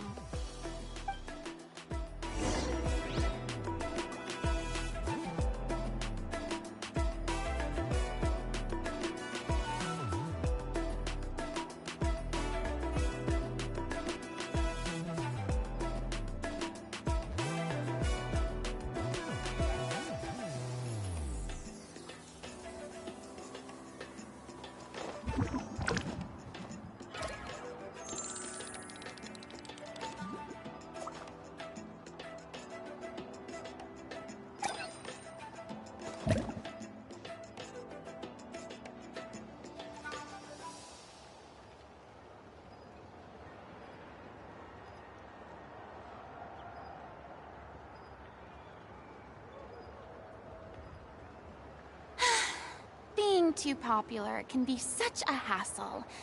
Who knew the people would adore me so much?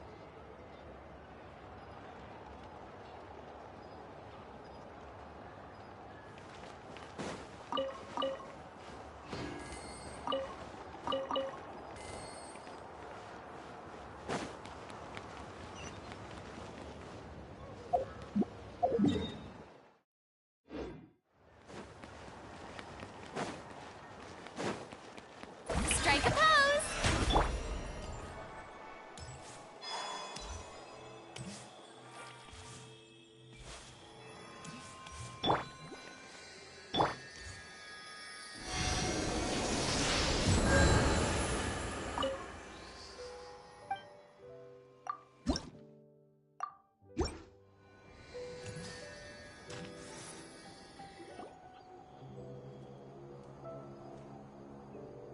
We meet again. Kachina told me everything. I'll deliver the message to the Masters of the Nightwind and convince Sitlali to give you a chance. I'll also take this chance to explain what happened to the Spirit Speaker Stone and offer her an apology in person. I'm sorry to put this on you, Kanich. It's just that you're probably the only person who knows how to deal with her. It's alright. We're all working for the sake of the Pyro Archon's plan, after all. Everyone here understands how dire the situation has become. Oh, wait, so Kachina and the Traveler also know about the plan? Mm-hmm. Because we all saw a hero of the past rematerialize right before our eyes. And then Mualani said that a ton of knowledge and memory suddenly flooded her brain. The Pyro Archon explained everything when we came back from the Night Kingdom, including the reason behind the appearance of the hero, as well as the current state of the Night Kingdom. Right. She mentioned there are 6 heroes and that Shilonen is one of 4 that have already been acknowledged. Oh, well, then I suppose there's no need to keep any secrets between us. Having companions walk by your side is perhaps the best solace when facing such a bleak reality. I have another piece of intel to share. We've pretty much identified the person who rescued the captain in the Stadium of the Sacred Flame. His name is Auroron, and he also hails from the Masters of the Nightwind. However, he spent most of his life living out in the wilderness by himself, away from the rest of the tribe.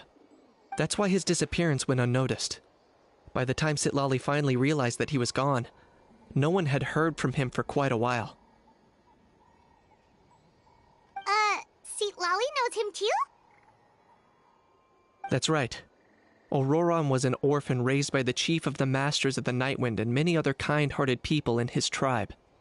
Still, he's had something of an odd reputation his whole life. Odd, huh? Given how the Masters of the Nightwind love to babble about dreams and revelations, they're already a pretty strange bunch to most. I've never met Auroron, but if they consider him the odd one, he's got to be pretty far out there. That's right. So in that sense, Auroron and Sitlali actually have quite a bit in common, which is why they get along pretty well. Huh. Makes sense. But Paimon wonders how Sitlali could be the first one to notice Auroron's disappearance if she spends the whole day in her room. As of now, we still haven't been able to confirm whether Auroron joined the Fatui voluntarily, or if he was coerced. Sitlali is probably eager to prove that Auroron hasn't betrayed his people. I plan to use this as leverage when I go to talk with her. Huh, so if I'm following, you mean we'll help her investigate Roran and the captain's whereabouts? Yes. If you're all on board with the idea, then it becomes a mutually beneficial collaboration, rather than just a one-sided request. Even though I don't think Sitlali is the kind of person to turn down an order from the Pyro Archon, working together with us will help her focus and not get distracted by the whole Auroran situation.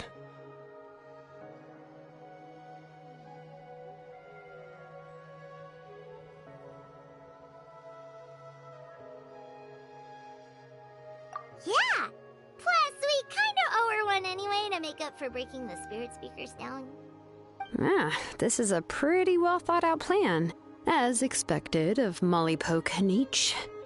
Then, yeah, I'll leave my letter to you. Let's hope Sitlali can meet at the stadium in 2 days. Sure. I'll head out right away. Take care out there, Kaniche. I'll be heading back as well. There's still a few things I need to pack. Okay, then let's part ways for now. I'll see you in a couple of days.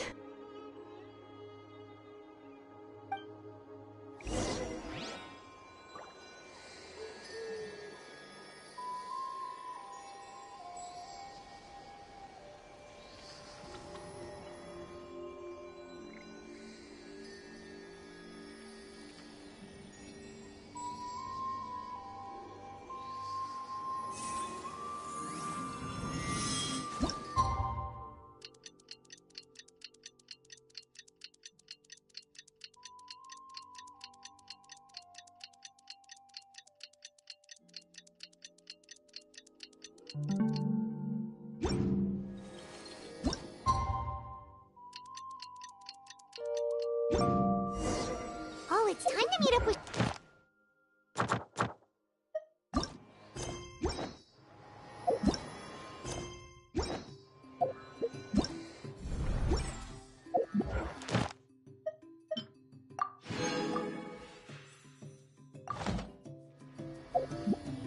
Would you like to go moon gazing?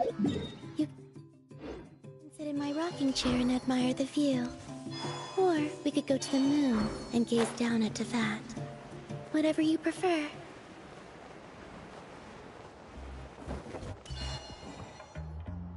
Shilonin, how's everything going? Oh, hi, Traveler and Paimon.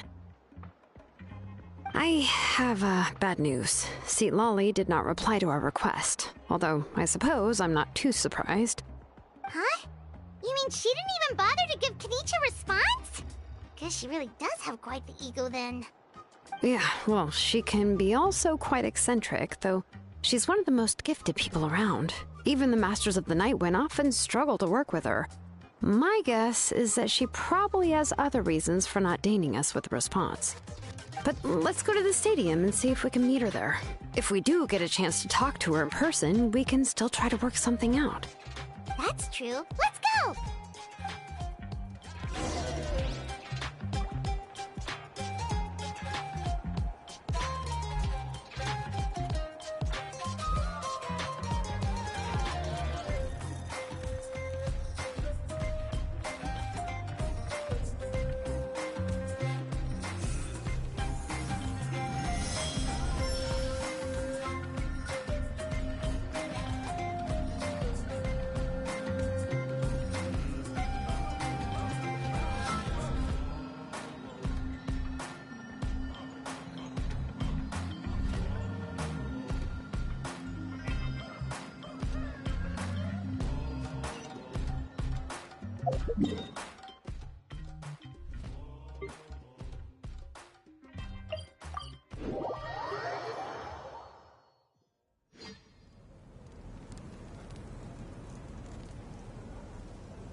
I used to take long walks in Silver Moon Hall every day. So don't worry about me. I can keep up.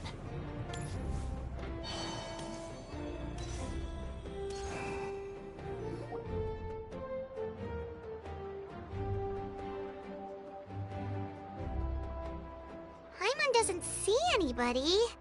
Seems she's just not gonna show up, huh?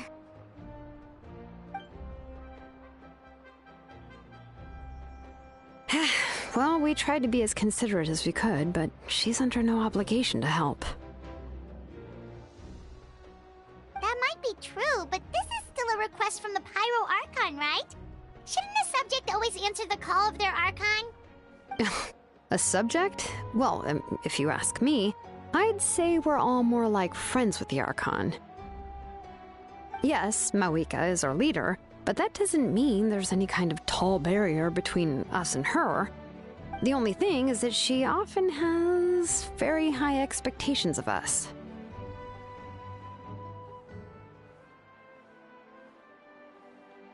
Huh. So even though she's super powerful, it sounds like she's actually pretty down to earth and easy to get along with. Unlike that old hag Granny Eatstily, right? Does she think she can ignore us just because she's famous? You all talk about her like she's some kind of huge deal, but she didn't even bother to reply to our letter! Seriously, if she didn't want to come, she could at least let us know. If that's what aging does to you, Paimon never wants to get old. Oh, really? So, that's how you see me? Huh? Who's there? Who's talking next to Paimon? Oh, don't mind me. I'm just a disgruntled old hag, right? Come on, relax. I'm sure my bark's worse than my bite. Huh? See, Lolly.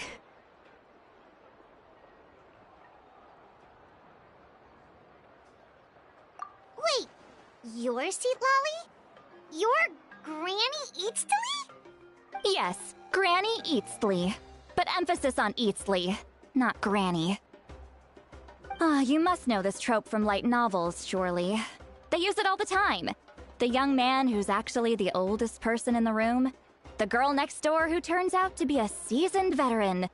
The wise sage who looks like a little kid. Oh, wipe that look off your face! You've seriously never seen an older lady that doesn't look her age? Okay, well, don't go thinking it's a trick either. See? I'm barely wearing any makeup. Did I forget to mention, she's called Granny, but she's actually pretty young.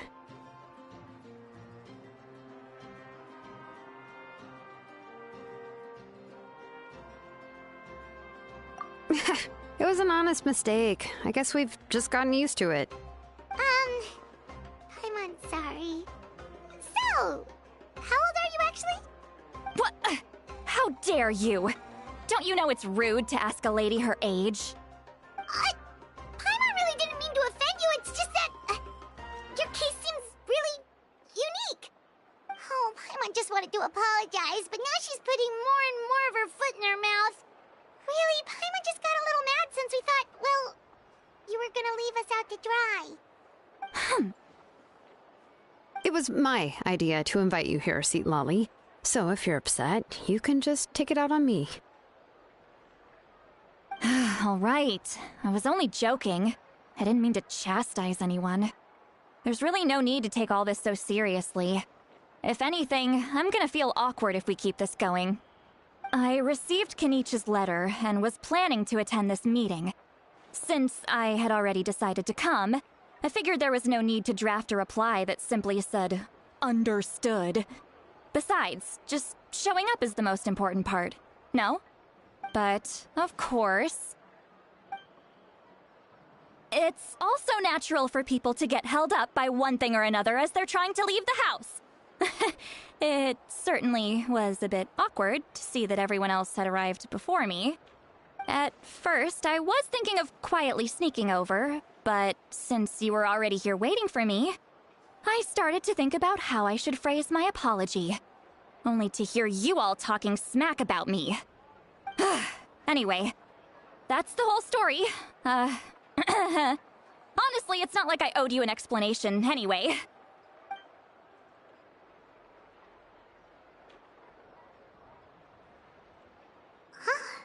What's with that expression? Was she feeling embarrassed just now?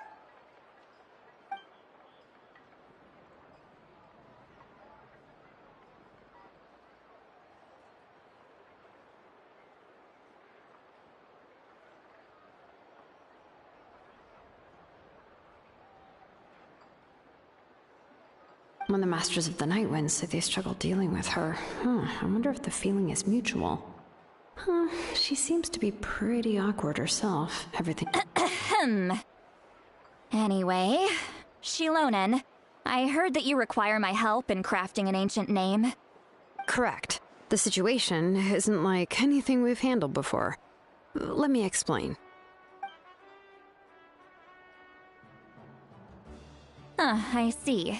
So Mawika has asked you to forge an ancient name for an Outlander. Well, that would be a first. And you've also heard all about Auroron. I must say, he's always been a good kid. I can't see him joining the Fatui of his own volition. He must have been coerced somehow. Yeah, that's what we came here to ask you. We'll help bring Auroron back if you help us solve the problems of forging the ancient name. What do you think? I suppose I'll just call you Traveler for now. Traveler, come here. Let me take a good look at you.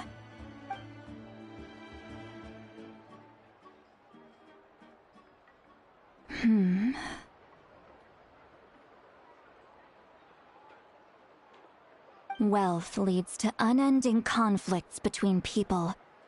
Yet you alone transcend the value of gold. Baleful thunder and wrathful waves bring terror to mortal hearts. Yet, again and again, you've braved them to find new worlds. O weary yet free soul, even the most verdant leaf in the forest will pray for your happiness and safe passage. Those are all the things that I could see in you. You've experienced far more than even most mortals could dream of. You possess the heart of a sincere hero, along with the conviction to lift a torch above your head and walk headlong into the night. Huh? Don't move. There's something here. Huh? What thing? Don't scare Paimon. Is the Traveler gonna be okay? Shoo! That should do it. You've just returned from the Night Kingdom, so some fragments of souls were still stuck to your body. No need to worry. I've just cleared out the last of them. Isn't that kinda like having part of a ghost come back with you? It's nothing as serious as that. If left unattended, the most it could do is stir up some chaos in your mind, and generally worsen your mood. Well, in that case, better to get rid of them. It was nothing. Shilonen, let's follow your proposal. Once you've brought Auroron back, I'll take you to see the Lord of the Night. The Lord of the Night? But don't we need to talk to the Wyab of the tribes? Something this important is beyond their jurisdiction. Only the Lord of the Night can decide whether we can grant an ancient name to one who does not hail from our lands. The Lord of the Night is an ancient entity that rules over the entire Night Kingdom, constantly borrowing the power of the sacred flame to combat corrosion from the abyss. Oh, so you're basically saying it's even more powerful than the Wyab of the tribes. Well, that sort of makes sense, being the lord of the entire Night Kingdom and all. Not exactly. It's not so much that one's more powerful than the other. But never mind. That's not important. It would take too much time to explain. Just listen carefully to what I'm about to tell you. The Lord of the Night is currently in a deep slumber, and we can only communicate with its consciousness while in a trance. In other words, in a dream. But I will need to prepare a few more things if we are to hold a ceremony to achieve the state of the trance. I'll make a list. Can any of you get everything for me? I can go. It'll probably be a long list, so better leave it to someone who knows all the local vendors. Sounds good. Then we'll go with St. Lolly to track down Auroron. Phew, the Fatui are nothing to scoff at, so please, be careful during your investigation. If you need any help, just come find me.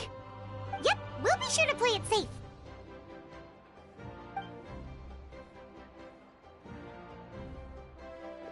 All right, now it's time for us to catch that brat and bring him back. I'm sorry I made you wait earlier. It was actually because I decided to swing by Auroron's place to look for clues. He has always lived alone, and I found a broken jar in his house. There was also something off about his phlogiston aphids, which I assume is because their keeper has been gone for quite some time. And interestingly enough, I saw some slash marks in the house that did not match any of our local weapons. My guess is they were left by Snezhnayan arms. Oh, sounds like the Fatui broke into his house and took him hostage. But why would they kidnap a kid who just spends his days living in the country and raising aphids? He's only in his 20s. What would they want with him? That's not to say that I believe he's totally innocent, of course. Since he's the only one who was kidnapped out of everyone in Natlan, he must have done something to attract their attention. In any case, we'll get to the bottom of this once we manage to get him back here. I'm truly sorry to put you two through all this. You can count on— All right.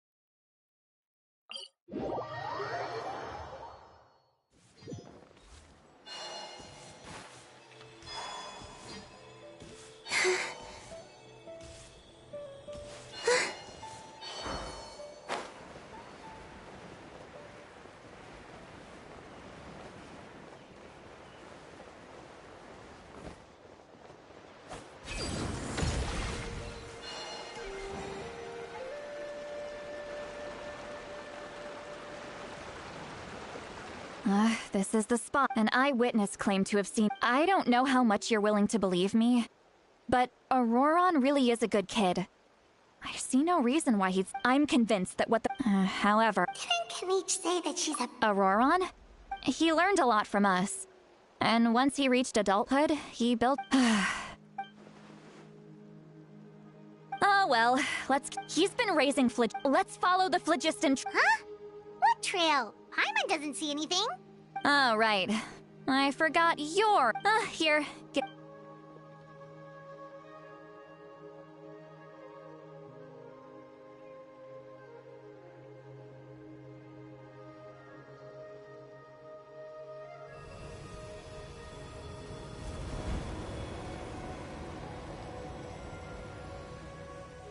Huh? How about now? What do you see?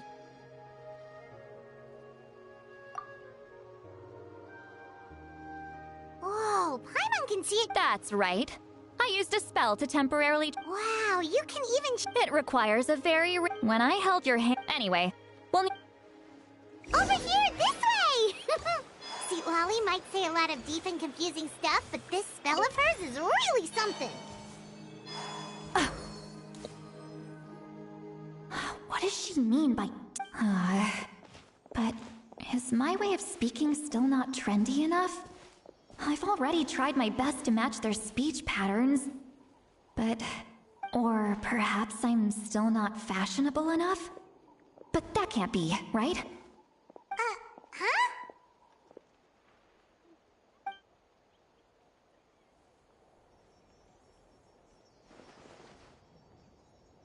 Was that St. Lolly's voice?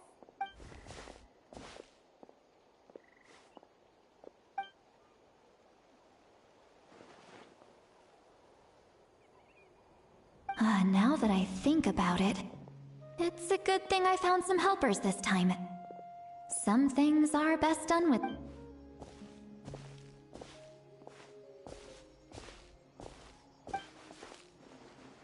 Oh? They appear to be feeling quite confident. Looks like our work will go smoothly.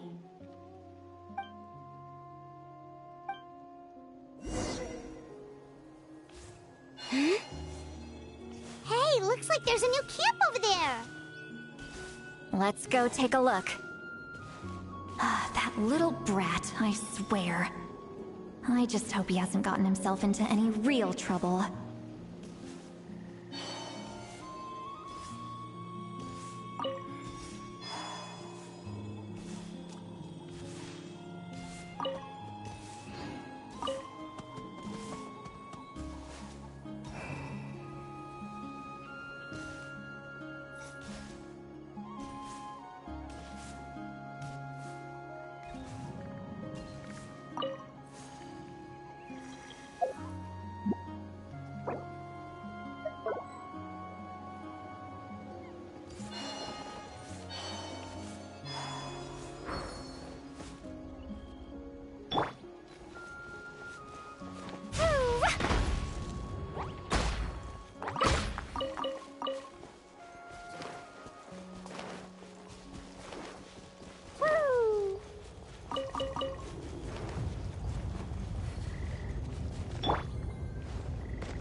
Judging by Paimon's experience as a guide, it definitely looks like people set up camp here.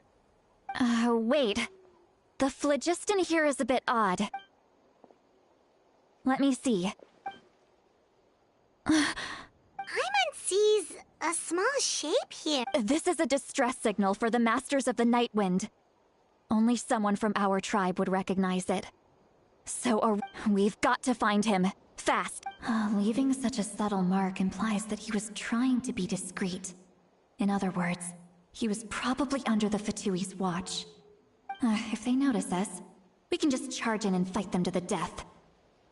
But what if my darling grandson is also there? I can't have him caught in the crossfire. No, I've got to be careful. Otherwise he'd get hit as well. How annoying.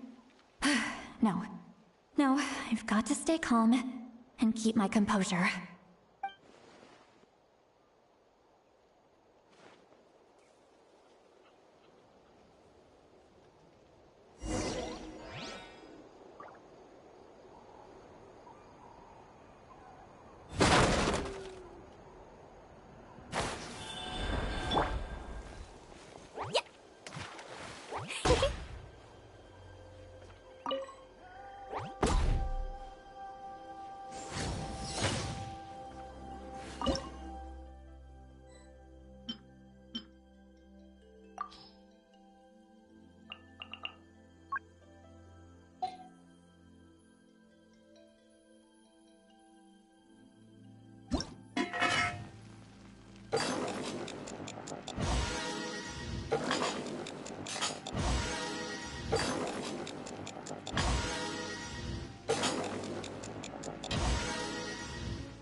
There are traces of people staying here, too!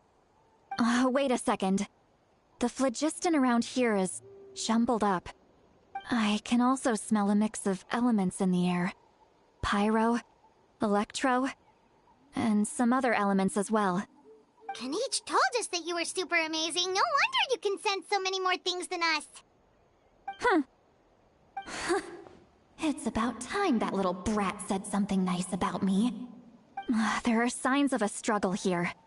Judging from what's left on the scene, there must have been a fight. But after that... Do you still remember the little mark we found before? Paimon's thinking, what if Auroron wanted to leave another distress signal, but was caught by the Fatui?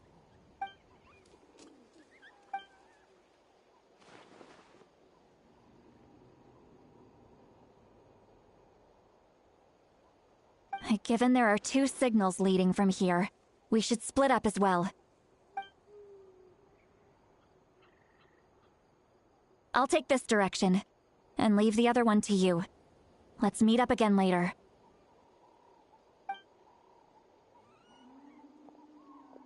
Auroron! What the heck were you doing?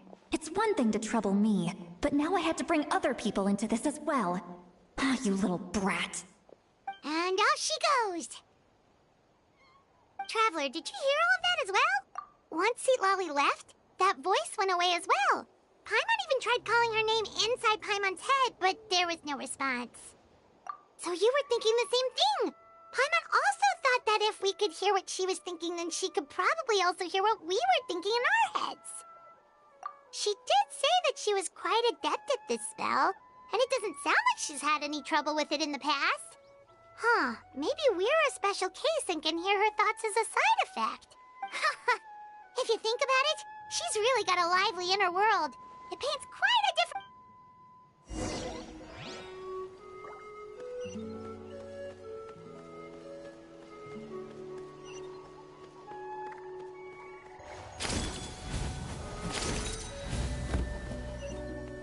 Paimon sees some traces here. Let's follow them and see if we can find anything up ahead.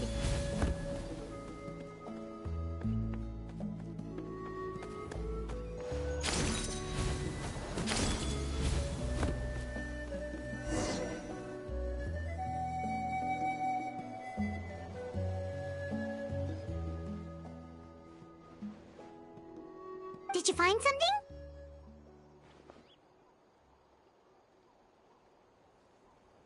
Huh. So we can't tell where Auroron might have gone from here. That's weird. The phlogiston trail suddenly stops. But he can't have just evaporated into thin air, right? So, you can hear the sounds of the wind from beneath the earth.